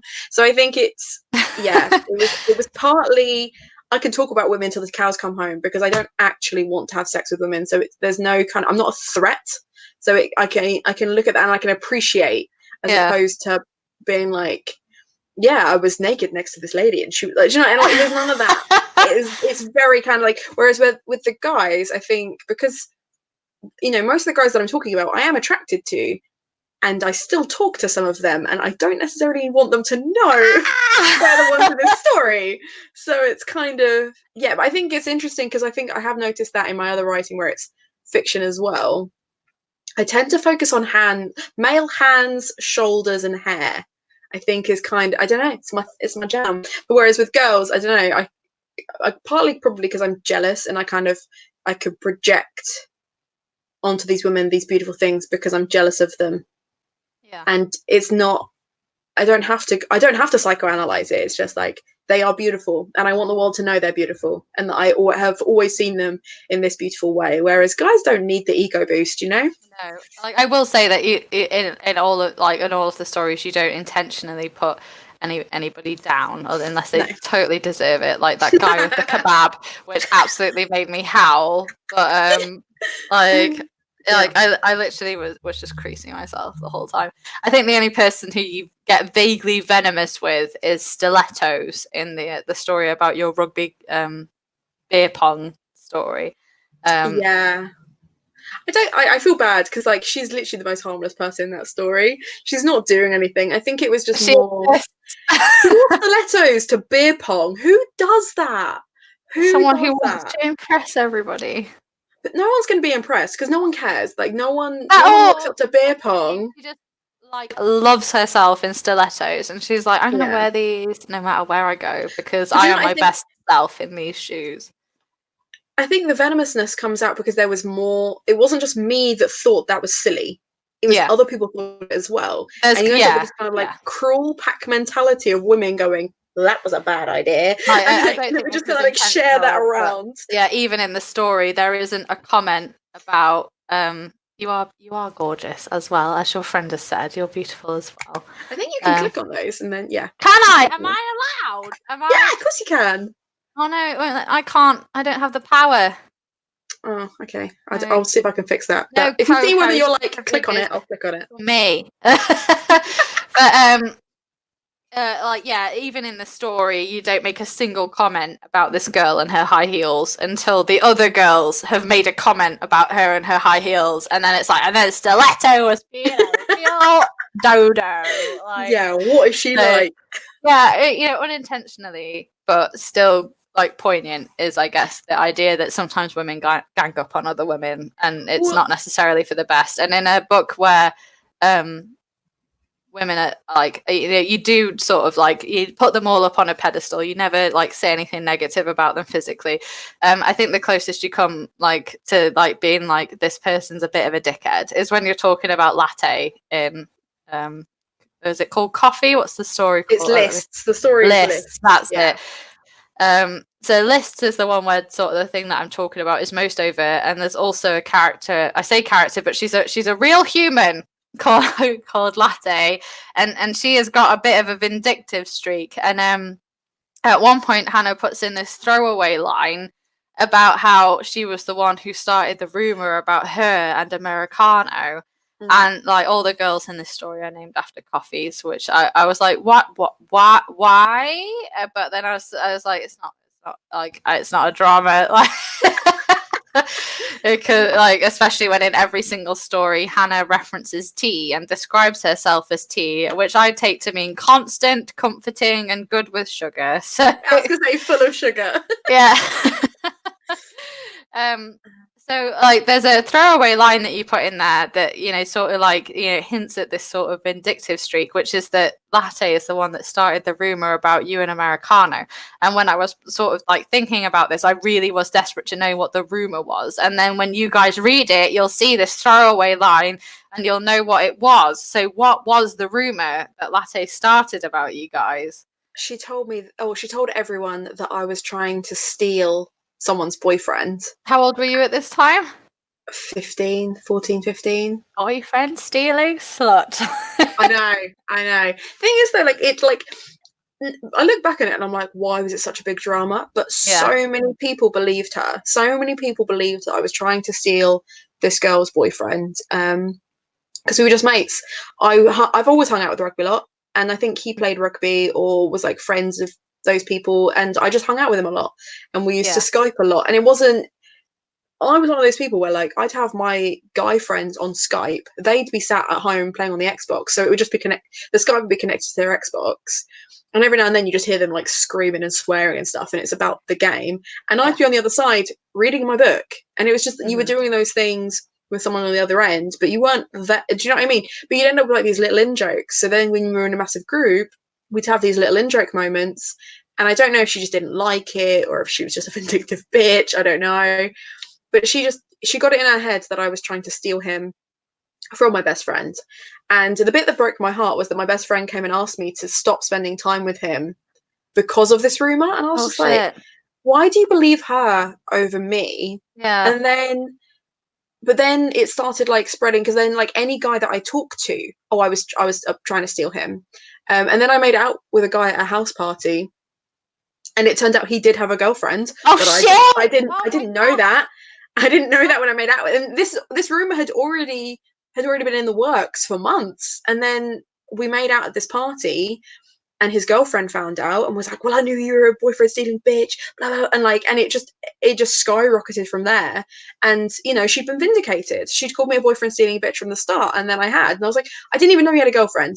Didn't even like, I'd never met this guy. He went to a completely different school to me. We just spent the whole night chatting. That is very much like on him as well. That's not 100%. like if he'd have told me from the start, oh yeah, by the way, I've got a girlfriend, I'd have been like, cool. Then I'm just gonna walk have our, social distancing 2 meters apart. Like, it would have been fine. But he didn't say anything. So I not that I was like, well, fair's fair. And like, you literally, fair's fair. I can't flirt to save my life. So I don't know I don't know how the rumor could have started. I don't know how the rumor could have been so perpetuated. But yeah, it was just crazy. But it was weird, because I think mainly it came out of boredom, because not a lot of exciting stuff happened with that group of friends. Like, it was just really chilled. But yeah, I don't know. I don't talk to her anymore, so it's fine. Fuck off, but yeah. But yeah, the others I still talk to. The others are still cool. Yeah, do they know that they're in this anthology? One of them does. The other one did not respond to my text, so I don't know if she knows. And no text is a yes. Permission is granted. Well, before I sent it to the printer and before it had gone to editors and stuff, I think back when I was first starting on it, I sent out a thing on Facebook, and that basically said, if you don't want to be in my book, tell me now. And if you don't tell me, I'll just assume you don't care. And I had 3 separate people message me saying, I want to be in your book, which I thought was incredible. Yeah. And then I had one person message me saying, I really don't want to be in it. Like, the times that we had were great, but that was not a good time in my life, so I don't want to be there. Fair. Yeah. And I was like, that's absolutely fine. At the end of the day, this is my story. I don't want people to read this and be like, oh, fuck you for putting me in your book. Yeah. Fundamentally, there's as much like I think the dedication is literally like to all the people that I love, or like to my loved ones, something like that. Because this is just, I wanted this to be like a happy little thing. If you're in it, it's because I love you. Like, you're not in it because I fucking hate you or I want to rip the shit out of you. It might be an embarrassing moment, but I'm more likely to be the embarrassed one than you are in that moment, because I'm always making an ass out of myself. So it was never going to be a nasty thing. So I didn't mind when they said they didn't want to be in it. they're not in it. The problem with that is, though, the moment they said they didn't want to be in it, I was like, oh, but I've got these 6 separate events that I could talk about, and you're in all of them, so I can't talk about any of those. For God's sake. I know, but I think that's just how my brain works. So it's not an uncommon thing, like as we've been pointed out in the chat. Is like I feel like a lot of the times, if you're a girl who's friends with guys, it can become quite complicated. And yeah, it's strange. Like I've talked before, like with my other friends, about how when I was in college, I was friends with, like, it was 99% lads and then me, and it was a lot like being like a mafia wife, because girlfriends would be introduced to the group and they would be told, like, oh, you need to get in with Sian, like, go when we all get drunk together, go and sit with Sian, and if she likes you, you'll be fine. And I didn't really feel like I had that sort of reputation, but apparently, like, just within the group, if somebody brought a girlfriend in and I was like, I don't like her, and she'd be binned off. Like, amazing. Yeah, so they'd bring girlfriends in to the group that we all just drank in. You know, we were only like 18, 19, and they'd be, you know, it was all it got very complicated. So I guess, like, I was lucky enough to be on the other side of it, where people were like, oh, if Sian's not all right with this, then you're not going to be allowed to drink with us from now on. That's so funny. Rather than being on the side of it where it's like, oh, I have a girlfriend now, we can't be friends. But that's not an uncommon story, is it? Like, it's a very strange sort of. I do feel like things are changing, though. I feel like women are, and girls especially, are sort of gaining more sort of respect for themselves and each other. Like, it's not necessary to pander to, like, oh, we're all focused on boys, so it has to be about boys. Like, you're allowed to be like, well, I'm friends with you and we're friends with each other, so who gives a shit? Yeah, like, you know what I mean? Yeah, absolutely. Exactly. And you know, you would have more of an idea than me because you were in teaching and got to see all these girls all the time. But just like as an outsider, I do sort of feel like there's more of a lean towards like supporting each other as women than there is like being like, oh, boys are the, like, I'm just gonna bin everyone off so I can have a boyfriend. Like, yeah, I think it depends on age, I think, more than anything, because I think it's also awareness. I don't think I was aware of how many guy friends I had until I started having boyfriends, because at that point, that's when my guy friends were like, but why are you dating him? His face looks like a foot. Why are you dating him? His face looks like a foot. Genuinely, like, Patterson of boyfriends. Like, you can't date him. You can't date him because he looks stupid. He's got a stupid haircut. And I'm like, you don't want to date me. And they're like, that's not the point. And then I would start dating them and they'd be like, well, I was going to ask you out. And it's like, oh, but we've been friends for 5 years, my friend, so why didn't you? And it's like, oh, well, it was just bad timing. I'm like, you're so full of shit. And I think it's like, yeah, so it's an awareness thing as well. Yeah, absolutely. Where, like, some girls are very aware. They've got lots of male friends and they're absolutely fine with that. And some girls are very aware they have mostly girlfriends and they're fine with that. And some girls are just like, I'll be friends with whoever will talk to me. And it's like, do you know what I mean? So everyone's different. I think it's really hard to group them into anything. It is interesting to see how seasons change. So like in the winter, they all kind of group together. It doesn't matter, boys, girls, whatever, they all hang out together. And then it gets to summer and they all start partnering off into couples. And it's just really fascinating to just watch those friendships move around the room. And then it's spring is coupling season. Oh, absolutely. And it's Miss, I can't sit there anymore. Why not? Well, we broke up. Well, I didn't realise you were dating in the first place. So I'm not, okay. Be a grown up about it and sit next to your ex-girlfriend. Brilliant. I love that. I never made them do that. If they told me they'd broken up with someone in the room, I was like, that's fine. Sit the other side of the classroom. I'll move my entire room so that you don't have to deal with your ex, because that's pretty cool of you. I feel like any teacher I had would have just been like, you've made this decision. You've made your bed. Don't lie in it. Yeah, even if it's uncomfortable and cold. I couldn't do that to them. They was too adorable. And especially like year 9s and 10s, because they take everything so seriously. You know, because they've started their GCSEs now and it's all very important. Grown-ups. Like, they're adults now. They've got qualifications. Absolutely. And it's just like, Miss, I can't sit next to that person. Why not? Because they said this one thing about me one time and it was really me. Okay, fine, just sit somewhere else then. Like, make sure, so long as you're sat, boy, girl, I don't care. Just sit. Just sit. We'll work it out later. It's fine. They were cute. Are you happy if I just pop to the bathroom for a minute and you can talk to Go the ahead. chat? Go ahead. It And let's see, elicits some convos. yeah, I'll be Books and Chocoholics is here to help. She's Yeah, I started commenting. appreciate you. So funny the other night. I think the recording of that Lord of the Rings chat is on your channel.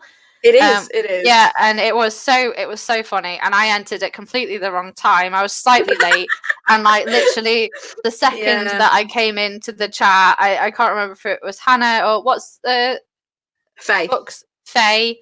I can't remember if it was Hannah or Faye, but they were like, "Oh, Gollum with a sex toy," and I was like, "Oh, I've come in at completely the wrong time. Like this is, I don't know what this is, but this is who we're talking about as well. By the way, this lady, she was the one that mentioned it. She also brought up Gollum's flap, which I was not okay with. I was horrified. I was horrified.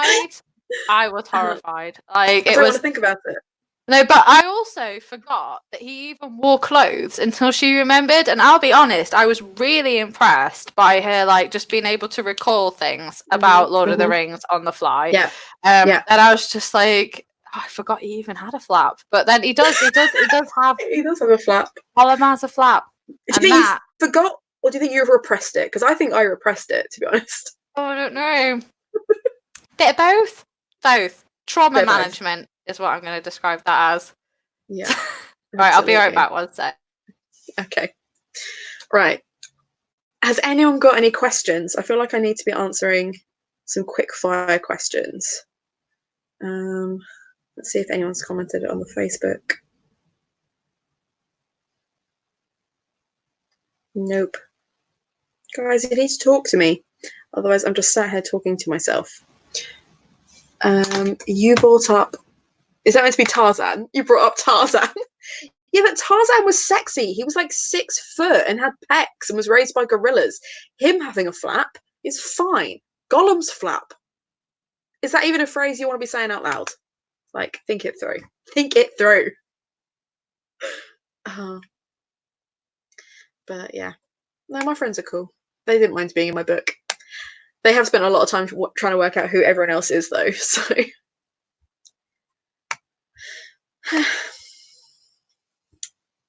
This is fun. I'm going to lose everyone because they're all going to disappear because I'm just talking to myself. It's Disney. It is Disney. We just like to ruin your childhood. One Disney film at a time.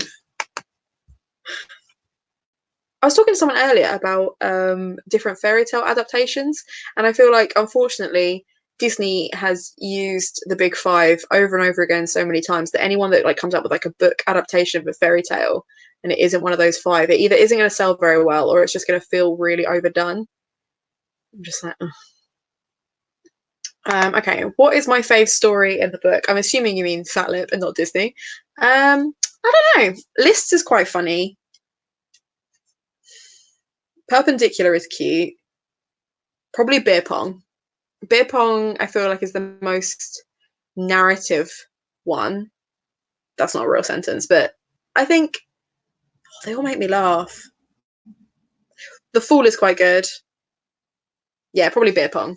Probably beer pong is my favourite, just for sheer ridiculousness. And actually, it's probably one of the most recent events as well. Sean's dad is watching, and she has the bladder of a 3-year-old. Amazing. Love to see the support. Love to see the support. I don't know if my parents are currently in Wales and they have like no signal at all, so I don't know if they're actually watching. I just got back in time to watch my dad flame me. Consider yourself roasted. Yeah. Oh, okay. I'm gonna. One time we were driving back from a holiday, and I was desperate for a wee, and I was like, "Dad, please can we stop at the services? Please can we stop? I'm so desperate. I'm so desperate." And he drove past every single one on purpose to teach me bladder control.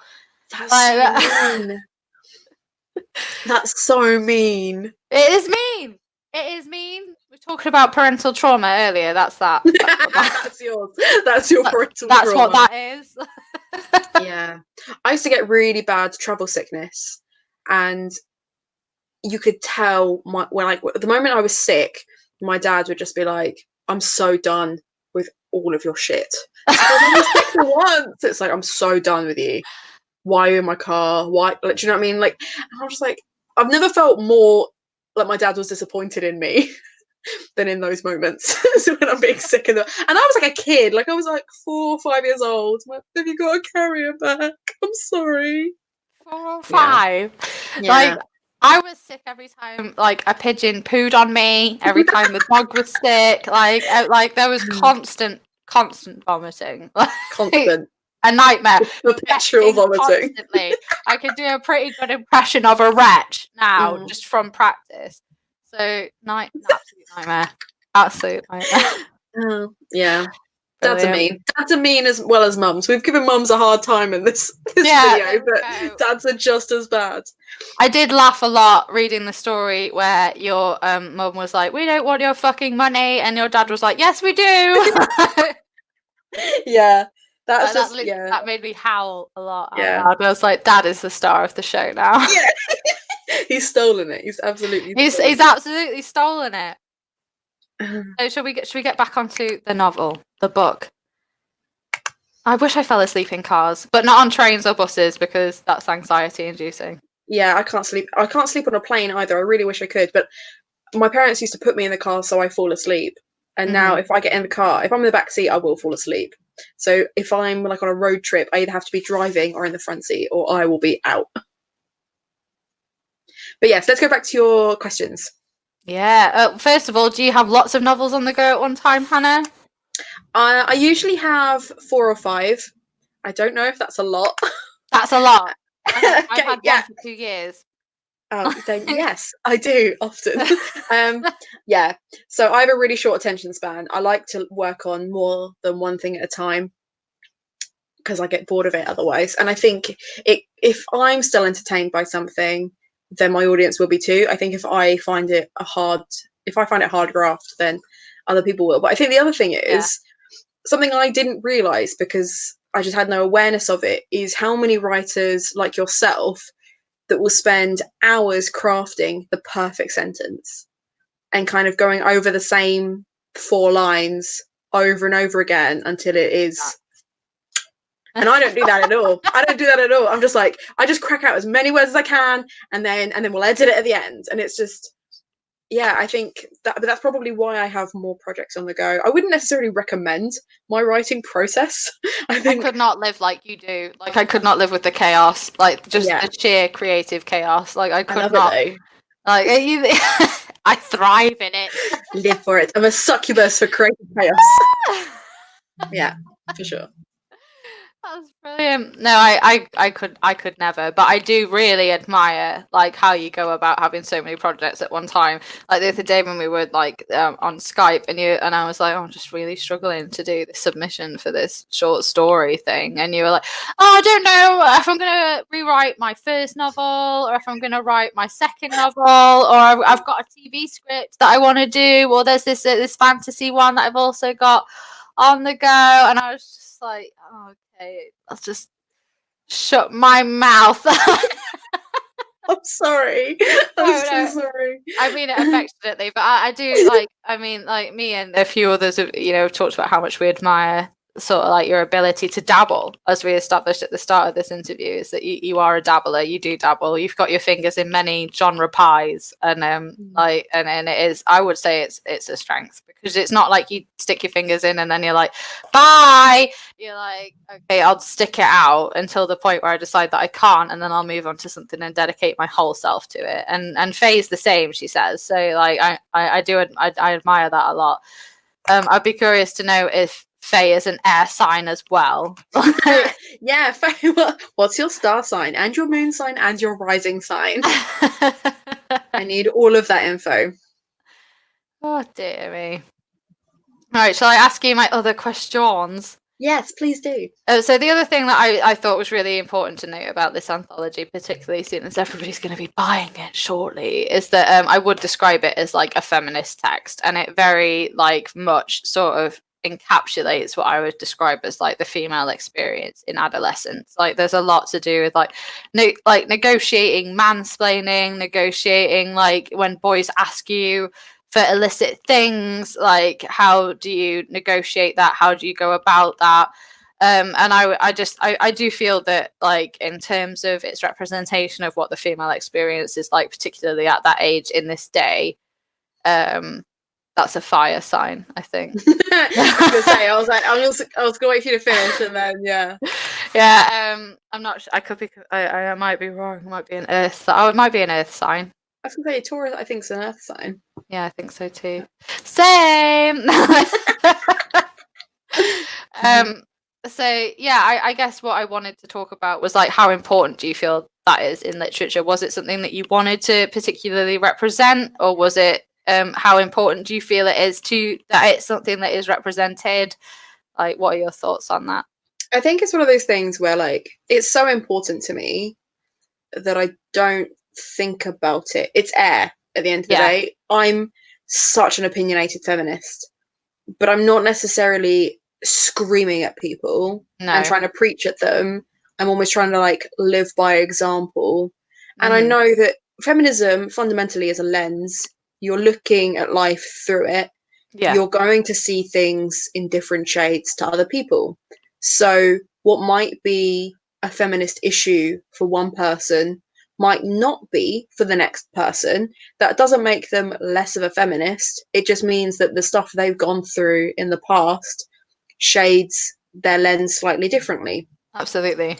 And I think it's really interesting because I've always said that I'm a feminist, even from, like, a really young age. Before I even really knew what a feminist was, I knew that that's what I wanted to be. Like, I wanted to be someone that championed women, even though I didn't know there was a term for it. You know, I was playing rugby at 11 years old, having arguments with 45-year-old men that are telling me I shouldn't be playing rugby, and thinking, well, why not?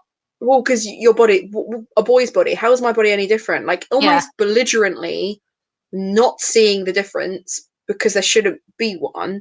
And then my mum would say, like, oh, don't call yourself a feminist because people think feminists are men haters and you want a boyfriend. So if you want a boyfriend, you can't go around telling people you're a feminist and stuff like that. And it's fear more than anything else that is kind of perpetuated. This fear that you won't be accepted. And sometimes you don't need to be accepted.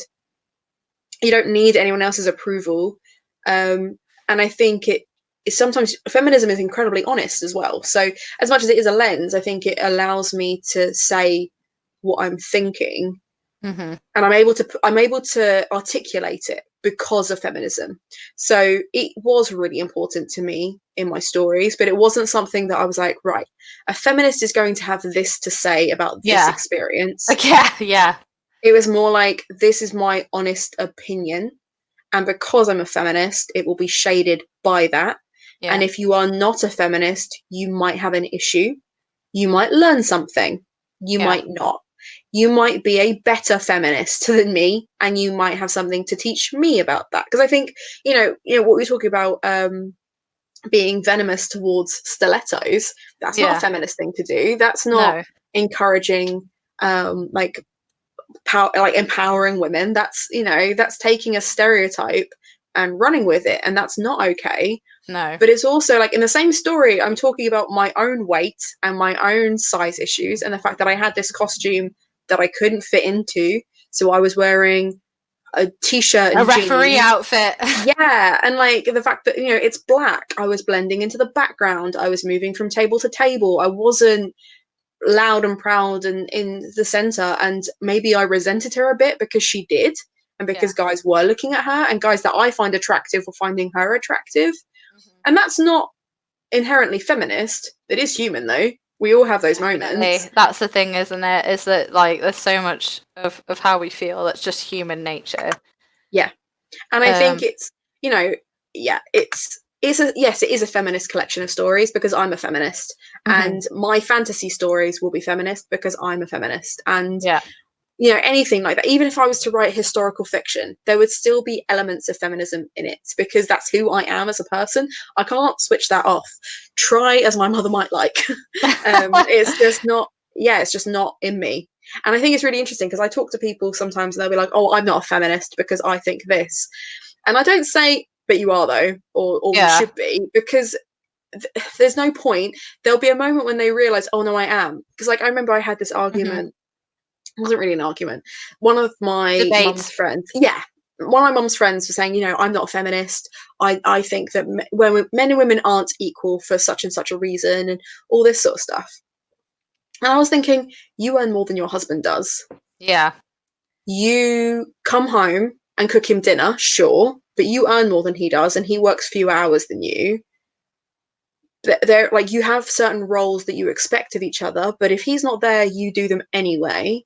You can't. And also, like, I lived by myself for a really long time. It's really hard to be like, oh, gender roles, the men must do the dishes and the women must do the cooking, when you're the only person in the house to do anything. Doing Like, both, yeah. if there's a spider, I'm the one that's got to deal with it. If the toilet is blocked, I'm the one that has to deal with it. Like, I can't be Yeah. like, oh, but I'm not a man. I shouldn't have to carry money. No, like, I'm a person. I've got to act like a human being. Absolutely. And then she had a conversation with me more recently where she was like, oh, someone told me that when I wear suits to work, I'm power dressing. What? She's like, and basically power dressing is That's where, such an 80s term for things. yeah. But the idea is that you're dressing like a man because you're trying to compete with men. And she's like, but I'm not power dressing. She's like, I'm dressing appropriately for work. Yeah, exactly. Like, and I was like, that's, my friend, is feminism. And she's like, oh, I guess I am a feminist then. And I was like, I didn't even have to be like, you're a feminist, by the way, because I knew she'd come to that conclusion on her own. And I knew that she would, because she was like, even if she's like, oh, I'm not a feminist because, and it's like, everyone's a feminist. It's just a spectrum. And if you really, really hate women, then you're a misogynist. Like, those are your options. You haven't really got, But like, and like, I've got loads of male friends that wouldn't call themselves feminists because they don't like the word feminist. They think that in itself is trying to separate men and women. Exactly. And I think it is an old term that has had many hats. So I think, again, they're feminists because they spend time with me and they appreciate what I do and they value me as a person. They don't see me as a womb. They don't, they don't expect me to fill out certain roles for them. No. Because I'm their friend and they see me as an equal. And because of that, fine. If they don't want to use the phrase feminist, don't use the phrase feminist. But like, that's what they are. And I just won't tell them that. I'll just keep that to myself.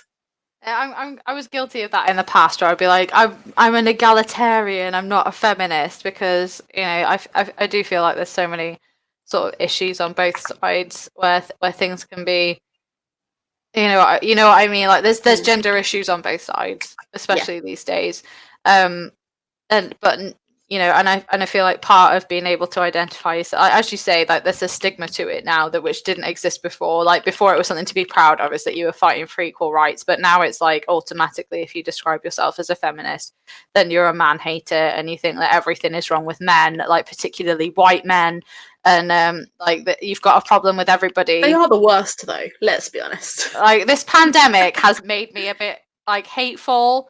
Honestly, because like the people who have the most problem with you telling them to back off or move somewhere or not grab you or not get in your face or not try to touch you or get this close, like literally within kissing distance, are white guys. Like, and it's made me very my patience is this, like, now it's so tiny because like it's just. It's hard. Like, yes. See, you must have a much nicer demeanor in general than I do, because earlier today I was stood in a queue for the post office. Pandemic queue. Hashtag quarantine cuties. It was 1 in, 1 out at the post office. But they only allowed one person in. Yeah. So that was fun. That was a long old wait. And the guy that was stood behind me was stood way too close.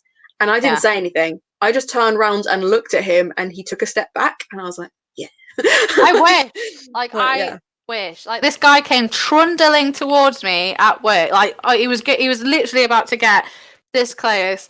And I went, oh, I think that's close enough, sir. Thank you. And he said, oh, fuck you. And I was just like, okay. People are horrible. People are horrible. Let me just press this button for my manager and you can leave without your shopping. Like, you can get the fuck out of here. Yeah.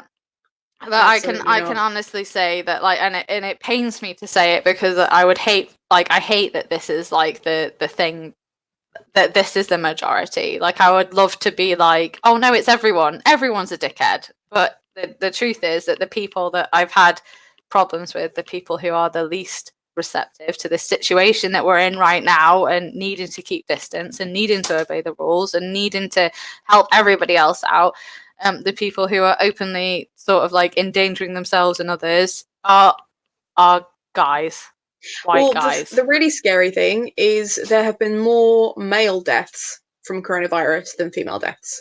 So they should be the most careful. Like, so, and like there was someone that was saying like that this is fun. Like I think a politician was saying that this is fundamentally a feminist issue in itself because women were on the front line and it's like actually if you look at the statistics, men are dying more frequently than women are from this. And there could be something to say there is that like maybe gender roles are playing a thing in that men are expected to go out into danger. Like maybe the men are leaving home to do the shopping and they're putting themselves at risk.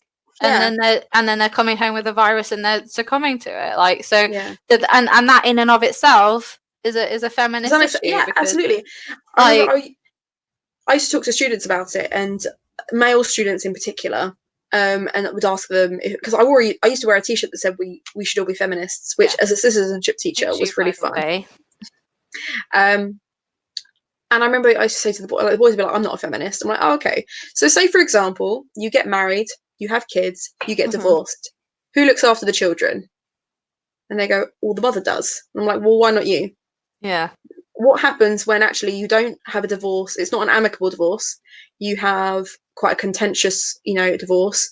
She doesn't want you to see the kids anymore. Well, she can't do that. Well, she can. Because actually, if you look at the statistics, when there are divorces, it's a lot more likely that women will get sole caregiver and the men will hardly ever see their children. Which is completely unfair. I was like, absolutely. So like, so if you're a feminist, you think that actually men and women should be equal. I was like, say for example, you take your kids to the swimming pool. You want to take your kids into the changing room, but you're a grown man and you're taking a 2-year-old into the changing room. Yeah. There's a stigma around that women do not have. I was like, you are seen as a predator. Women don't have to worry about that. No. It's like that is a feminist issue. It might not be a female issue. It's not something that women, but it is a feminist issue. So if you're worried about that, you're a feminist. It's exactly the same as like predatory behavior in teaching, where if a male teacher is seen to be fucking his 14-year-old student, he's a predator and he's disgusting. But if a female teacher is having a relationship with her 14-year-old male student, then like, oh, she's a legend, oh, nice, like that's how and he's a legend for doing it. Like, absolutely it's absolutely awful. It's awful. Like, but I feel like recognizing that is like as you say, it's I feel like part of the sort of trial that we're going to have ahead of us is like convincing people that like egalitarianism and feminism are the same. Like it, and the people who are like, oh, people who support equal rights hate men. It's like no, like no, that's not the case. Yeah, and it's not about taking like I think someone like I used to work with used a pie analogy. We're not trying to take your half of the pie. No. We're trying to get more pie for ourselves. Let's make more pie, as opposed to trying to take from you. You're not going to have fewer rights by us having more. That doesn't make any sense. Absolutely so it's just making sure that going forwards they're equal. But anyway, I could talk about feminism all damn day. So let's talk about writing some more. Yeah, absolutely. And like as I said, the important things that you raised sort of within your anthology were like how young women negotiate things like dick pics and sexting and like and as you said, you mentioned before about sort of like not shaming. I don't want to use the term shaming, but like it essentially like convincing a guy being like, does this ever work? Like, why did you do this? And I feel like too often, like especially young women are sort of expected to accept that sort of behavior because boys will be boys, and it's like that's not true actually. And like nobody wants their daughter to receive an unsolicited dick pic actually, and it's not something that's okay, and it's not something that should be accepted. And like particularly if a guy is pressuring them into having a cuddle, or like in the story that you had in FATLIP where the guy was like, oh, come to my room because he'd suddenly appreciated the size of your brassiere, like You know, like being Yeah. able to just say no to that, like not accepting receiving attention isn't an invitation. Like, Yeah. and you certainly do not have to accept. Like, you don't have to say yes to every And you can say invitation you no. receive. Like you can say yes and then change your mind. That is completely acceptable. Of I could course, have gone to the for reception and both then been for like, both no. sides. Yeah, you know what? Like anybody can get into anything and be like, you know what? Actually, I don't feel okay with this anymore, and that's it. That's the end. Like, Yeah. and it should be the end, and no one should be like that's like, irregardless of who you are or what you are. Real Like, simple. Yeah. it's simple. No, no means no. That's the facts. So, yeah, I forgot what I was talking about earlier with wildlands. Like what we were talking about. Bad shout, good shout. Bad shout. Yeah, bad shout is the answer to that one. Just pouring myself some more cava, don't mind me. Like I am so far through this wine. So we're sort of rounding down now. We're kind of cooling off, and I was curious to know like what stories were the hardest to write, and which ones were the most fun to write. Hardest to write was probably This Be the Verse because I had to get it right. Yeah. Probably the shorter ones, so like The Messenger, Tempest, and James Bond were probably the easiest ones. The Fool was the last story I wrote. And I don't know, I think maybe that's why it comes across as quite chatty, because that was the one that I was like, it didn't have as much, there aren't layers to it. It's real straight, simple. No gravitas. Yeah. So I think that's why I ended up putting it further forwards in the anthology. But they weren't difficult. I picked this subject because I knew this was something that I can talk about myself for hours. So I can write about myself in a few short stories. Do you know what I mean? Like it wasn't going to be tricky. It was more just picking the right moment. So there were loads of stories I had that I wrote and then discarded because they just weren't right for this anthology. They weren't right for what I was trying to do. They were like, for example, I don't think there's any boyfriend stories in there at all. There isn't a single one. Like a single boyfriend story. There were loads of boyfriend stories that I wrote, and I just didn't put any of them in there because I thought, actually, this isn't about romance. This isn't about, and I'm single now, so it's not, none of them were going to end happily ever after. No. There was going to be a story of a breakup. I think that was the closest I came, and then I took that out because I was just like, I don't want to depress people. Like it wasn't ever meant to be sad. I think it's really interesting how many layers you've seen in it, because I think whilst they were intended, this wasn't meant to be like a lesson. I wasn't here trying to teach something or shove something down someone's throat. No. Fundamentally, my writing is always designed to entertain. I just want to make you laugh, or I just want to make you go, oh, like surprise, or like a mystery of something, or I wasn't expecting that. Whatever it is, it's purely for entertainment. I'm not a literary writer, I don't think. I think some of the stories have literary elements to them, and I think that is a testament to the Bath Spa degree, doing the masters, and the people that I spend time with, and the people that read my work, and their amazing skill to bring that out of me. Like Katie Richards needs a shout out, because oh my god, she is an angel. She is an angel, isn't she? Just she's back in Canada now, and I avoiding love her. Corona. Yeah, but I would send her a story that would be maybe 700 words. It's not a real story at that point, and she would ask me maybe 2 or 3 questions that would then just double the word count just by explaining those things, because she is a short story queen. She just knows what she's doing. So having that made everything so much easier, because I didn't have to worry about, okay, does this story make sense, does this work, does that work? And also because they're short stories as well, they're never going to be the whole picture. It's a snapshot. And that was something that I found quite fun, because the last book I wrote was 110,000 words. Yeah. So going from that to like 2,000 words was super, super easy. I mean, the whole book in itself is less than 30,000 words. It's less than 150 pages. It's not long, but it's enough that you could sit down for a couple of hours and enjoy it. Yeah. And you kind of like, and the really lovely thing, the feedback that I've got from everyone is that it's for people that don't read very often have gone, yeah, but I took a couple of hours and read it, and it was really nice, and it was relatable, and it was funny, and it was this, and everyone has their own takeaway from it, because they're all stories are different. They're all taking different things from different stories, and they'll all have different favorites. No one will have the same favorite. No. Which is really fun for me. And it boosts my ego because everyone just tells me it's great. Because every story gets liked. Yeah, exactly. So it's just, yeah, it's nice. It was fun. It was all fun. Good. I appreciate that. That's good to know. The other question that I had for you, and I can get things to work properly, is what did you learn from this anthology? What did you gain, or what did you lose? Did you learn anything on this journey of writing your book? I learned a lot more about actually self-publishing. Yeah. I think with regards to the writing, I think it was more that I learned about myself and learning about how people are going to respond to certain things and what people prioritize. Because like, something I try and tell my clients all the time is that you're not writing for you, you're writing for your audience. You're not okay, you might think that sentence is beautiful, but if your audience doesn't understand it, it doesn't need to be there.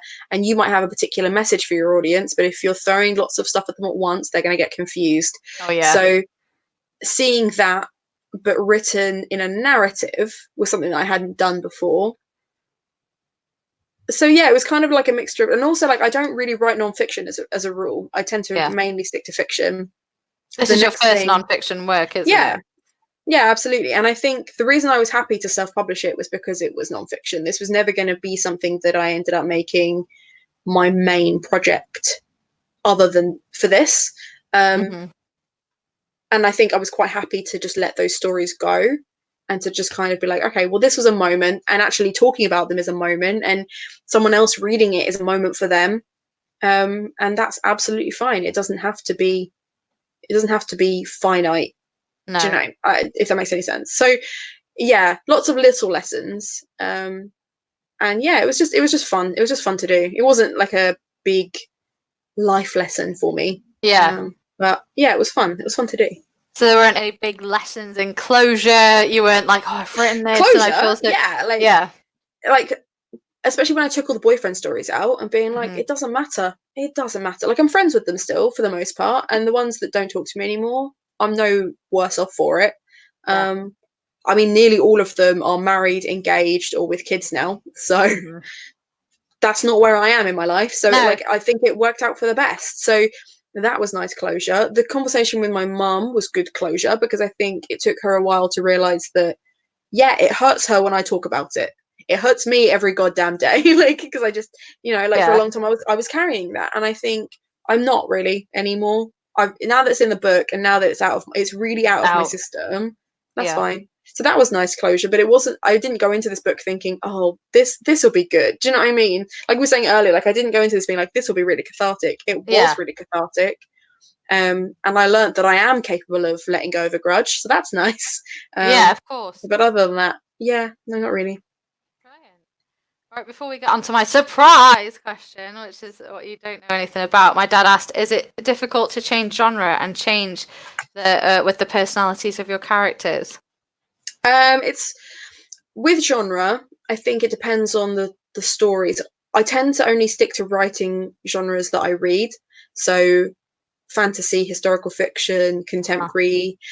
You won't find me writing like a sci-fi thriller or like a Stephen King thriller, because I don't read them. You will eventually, I reckon. I'll get bored of the others and go like, well, maybe it's time. It tends to be what I read.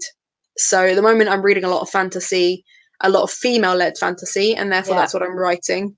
But no, and then when it comes to the personalities, my characters, by the time they get onto the page, I know so much more about them than I need to, that it's really not difficult to get into their heads. And actually, it even comes out in like the dialogue. Like it was really lovely when I had my mentor help me with my manuscript, because she was saying that she can tell exactly who's speaking, even without like the dialogue indicators or whatever. I can't remember what they're called. You know, the he said, she said bits. Yeah. She was like, I can tell. She's like, you've got different vernacular for all of them.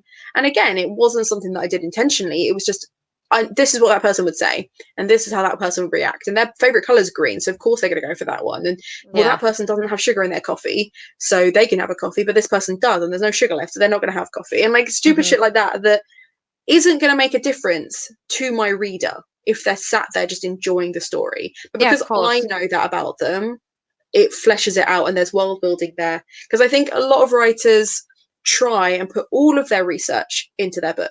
So they spent ages thinking about how the magic system works. So the magic system has to go in. And it's like, you can spend hours thinking about it. It doesn't have to go in. There can be enough of it for them to understand. And then if people are like, actually, I need this explained more, then fine, add more. Explain further. Do you know what I mean? But I think, no, I find it quite easy. I think I really enjoyed drama as a kid, and I used to dance and stuff. So I think putting on different hats and different personalities and pretending to be different people, I've always loved that. But I'm just not very good at doing it in real life. Like, I can do it in my head and I can do it on paper. When it came to acting, I very much played myself in like any kind of like, when I played like drama roles. I remember I played a cloud man for James the Giant Peach. Cloud man? Yeah. They come down, they growl, they have 4 lines, and I threw some glitter. And I didn't do anything. Like, I didn't add anything to it. Like, I was just scary because I was a scary person at the time. Like, it wasn't anything more than that. So yeah, I think putting on the different hats and stuff like that is just fun. I really enjoy it. But go on then, what's your surprise question? You should change your name to Hannah O'Dabbler. Hannah O'Dabbler. After this interview. I like that. Okay. So the surprise thing, and the reason why I didn't want you to prepare for it, is that I'm going to give you a few titles of the stories that are in your book. Not all of them, just some of them. And I want you to say the first thing that comes into your head. Okay, so I didn't just one word, or I'm going to say the title, and you're going to say the first thing that comes up. So it doesn't, if it's a phrase or a word, it's okay. But I didn't want you to like prepare. Okay, so that's why I was like, this is a secret. I'm nervous. Okay. No, don't be nervous. So the first one that I've got is beer pong. Togas. Accurate. FATLIP. I always think of kissing, and there's no kissing in that story. There is 0 kissing. I just think it's like the pajamas. Wishful thing. Star Wars. The Fool. My issue there is the first thing I want to say is the kid's name, so I can't do that. You can't do that. Shakespeare. That's a good one. Wow. Tinder. Because the first thing I think of when I think of that story is soapy tits. Amazing. That's it. You're never going to be able to look at me the same ever again because of that. I've been looking at you for 2 hours, and it's the same as I always look at you. Okay, fine. With nothing but respect and admiration. And very last, this be the verse. Say that again? This be the verse. This be the verse. Margate. Margate. Oh, that's such a good one. That's a good one. That's it. Those are the ones that I wanted to talk about. Okay, that's fair. Are those your favourites then? Is that what you've done? No, I just kind of was like, oh, which one's how? I do realise that I've missed a question, but it's quite deep. And I was like, this is not a good rounding off question. Like, I accidentally skipped the one where I was like, what's your relationship with God based off these stories? I don't really have one. There you go. I don't really have one. Yeah, we don't really speak. Is there anything that you would like to say about your anthology now we're sort of rounded down, or? I guess I just hope people enjoy it. It was really fun to write, and I know you're not supposed to say that this was torturous and I worked really hard on it. I did work hard on it. I put my soul into this. But I enjoy working hard on things, so I actually really enjoyed that, and I hope that anyone that reads it also really enjoys it. And then if they do read it, could they leave a review on Amazon, because that would really help me out. Good reviews. That'd be great. The link is in the description, so that should help. Brilliant. Are there any questions that we've got for Hannah about her latest anthology? Is there anything anybody wants to say? I was going to say, let's just leave it a sec, because I think there were a couple that came up, but I think we've answered them as we went. I don't remember anyone else.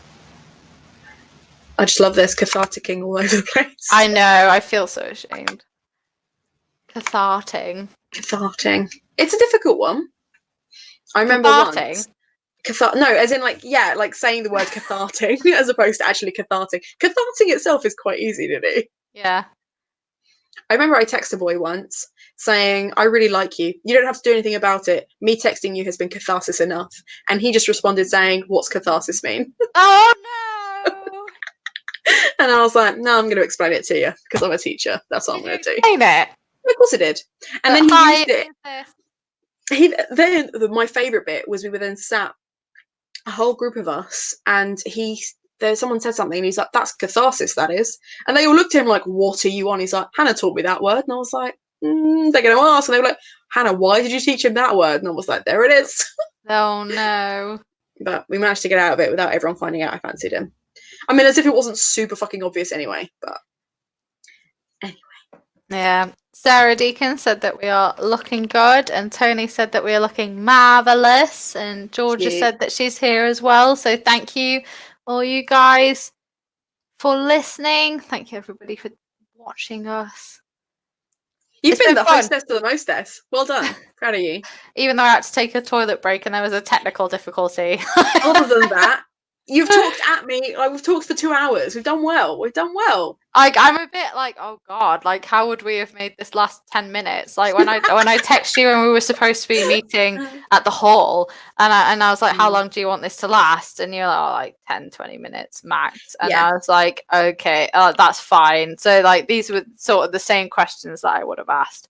And now I'm like 2 hours in. I'm like, that's literally like 200% of what she told me. Like Kennington Hall would have been like, yeah, time, guys. Sling your There's a pandemic. Yeah, absolutely. Dear me. Oh, apparently, Faye disappeared 6 times. She was like, I just her camera. No, in fairness to her camera I turned off, but she was still there. Like she wasn't like absent. There wasn't a moment where she accidentally closed Chrome somehow magically. Yeah. God knows how. Anyway, no, you did well. Right, you did well. Your book's fallen off at the back somewhere. I don't know where. Oh no, it's here. I picked it up so I could talk about it. That's why. All right. Is there anything left you want to say about it, or? Thank you to everyone that's helped out. There's a long list of people on the back page that helped me, and there's been some really amazing endorsements. So thank you to those people. They know who they are. They are very special to me. Story, or are you okay? Do you want me to? I feel like it would be a nice way to sort of round off, as if you gave everybody a sample of what's inside. I feel like 2 hours has been a really long time to sit and listen to us anyway. But yeah, okay. Do you have one in particular you want me to read? Why don't you just read James Bond and then we'll call it a night? All right. We'll do that. There we go. We've got Faye. She says read it. 1 vote is good enough for me. Yeah, that's all it takes. Okay. Plus, you've practiced this one. You've practiced this one in front of over 100 people, so you've got this nailed. But I get to like see them react in dramatic pause, and I don't know if it's going to work over camera. I don't know if this is going to be the same. Okay. You've read it in front of over 100 people, and you've read it in front of your nearest and dearest, and there's literally no other harrowing experience. So that's true. Okay. Yeah. All right. Let's put these back on so I can see what I'm talking about. Okay. James Bond. The tack room smelt of saddle wax and damp, a bizarre mixture of plastic and leather, oats and hay, a scent 1,000 girls carried with them until they don't. Riding lessons had been cancelled, so the other girls and I huddled inside, happy we had a counter to climb on at least and a mini fridge to raid. A small heater clicked in its corner as it attempted to heat the cold concrete, and we waited for our parents. I was the youngest, too short to climb up onto the counter, too chubby to try, relegated to the floor. The cold seeped through my jodhpurs, and I still had my helmet on. It was heavy and warm on my head, plus the strap was fiddly. I felt buried in my own silence, redundant. The older girls were talking about boys, who they fancied when they would see them next, whilst I was looking up at these girls wondering if I would ever be invited to join in. One of the nicer girls noticed I was watching, and out of some misguided kindness extended the question to me. Is there a boy you fancy? I'd had time to think about it, so my response was immediate. James Bond, I said. I love James Bond. There was silence, tight lips tucked in on themselves. Which one? A blonde girl broke. Too young to understand, I persisted. James Bond. All of them? Hyena-like cackling ripped through the tackle room. And I realised too late that I'd made a mistake. Do you mean Pierce Brosnan? A third girl pressed. She didn't have kind eyes or a nice temper. She was baiting me. I was smart enough to know that much. If one of the nicer girls had asked, I'd have been more honest. I'd have explained the difference between traditional Bond over the new flashier Bond, with its out-of-control gadgets and unnecessary explosions.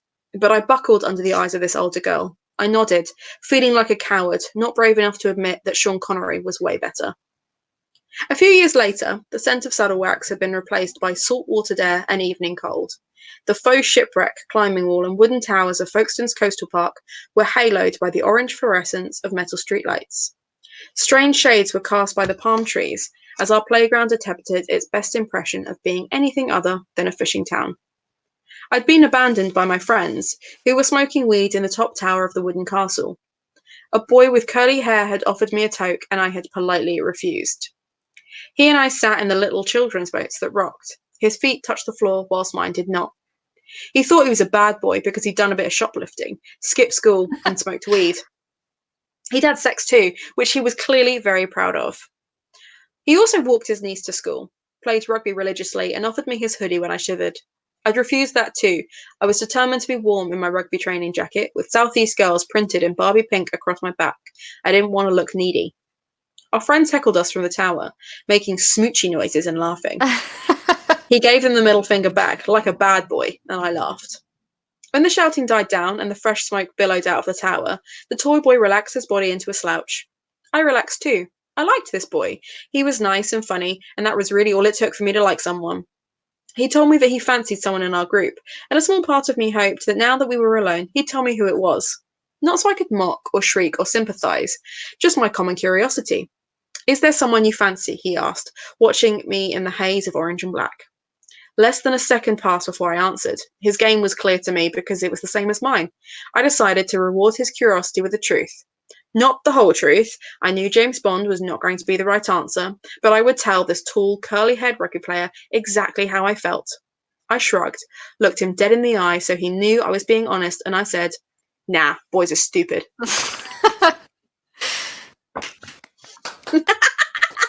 Thank you. We got applause in the chat as well, We so did, it's all good. Thank you. Well done. Thank you so much for sharing your baby with us. And I hope everybody gets a copy, and it truly is worth your time. And I hope that this was enjoyable. Thank you so much to Faye and Dad and Sarah for participating in the chat. And thank you to Tony and Sarah and Georgia for giving us encouragement over text. It's all very much appreciated. And Jet sent me a text saying how good we looked as well. So there we go. There you go. Very All for well. the best. Thank you. All right. All right. Take care, guys. Thank you so much for your time. I'll see you later.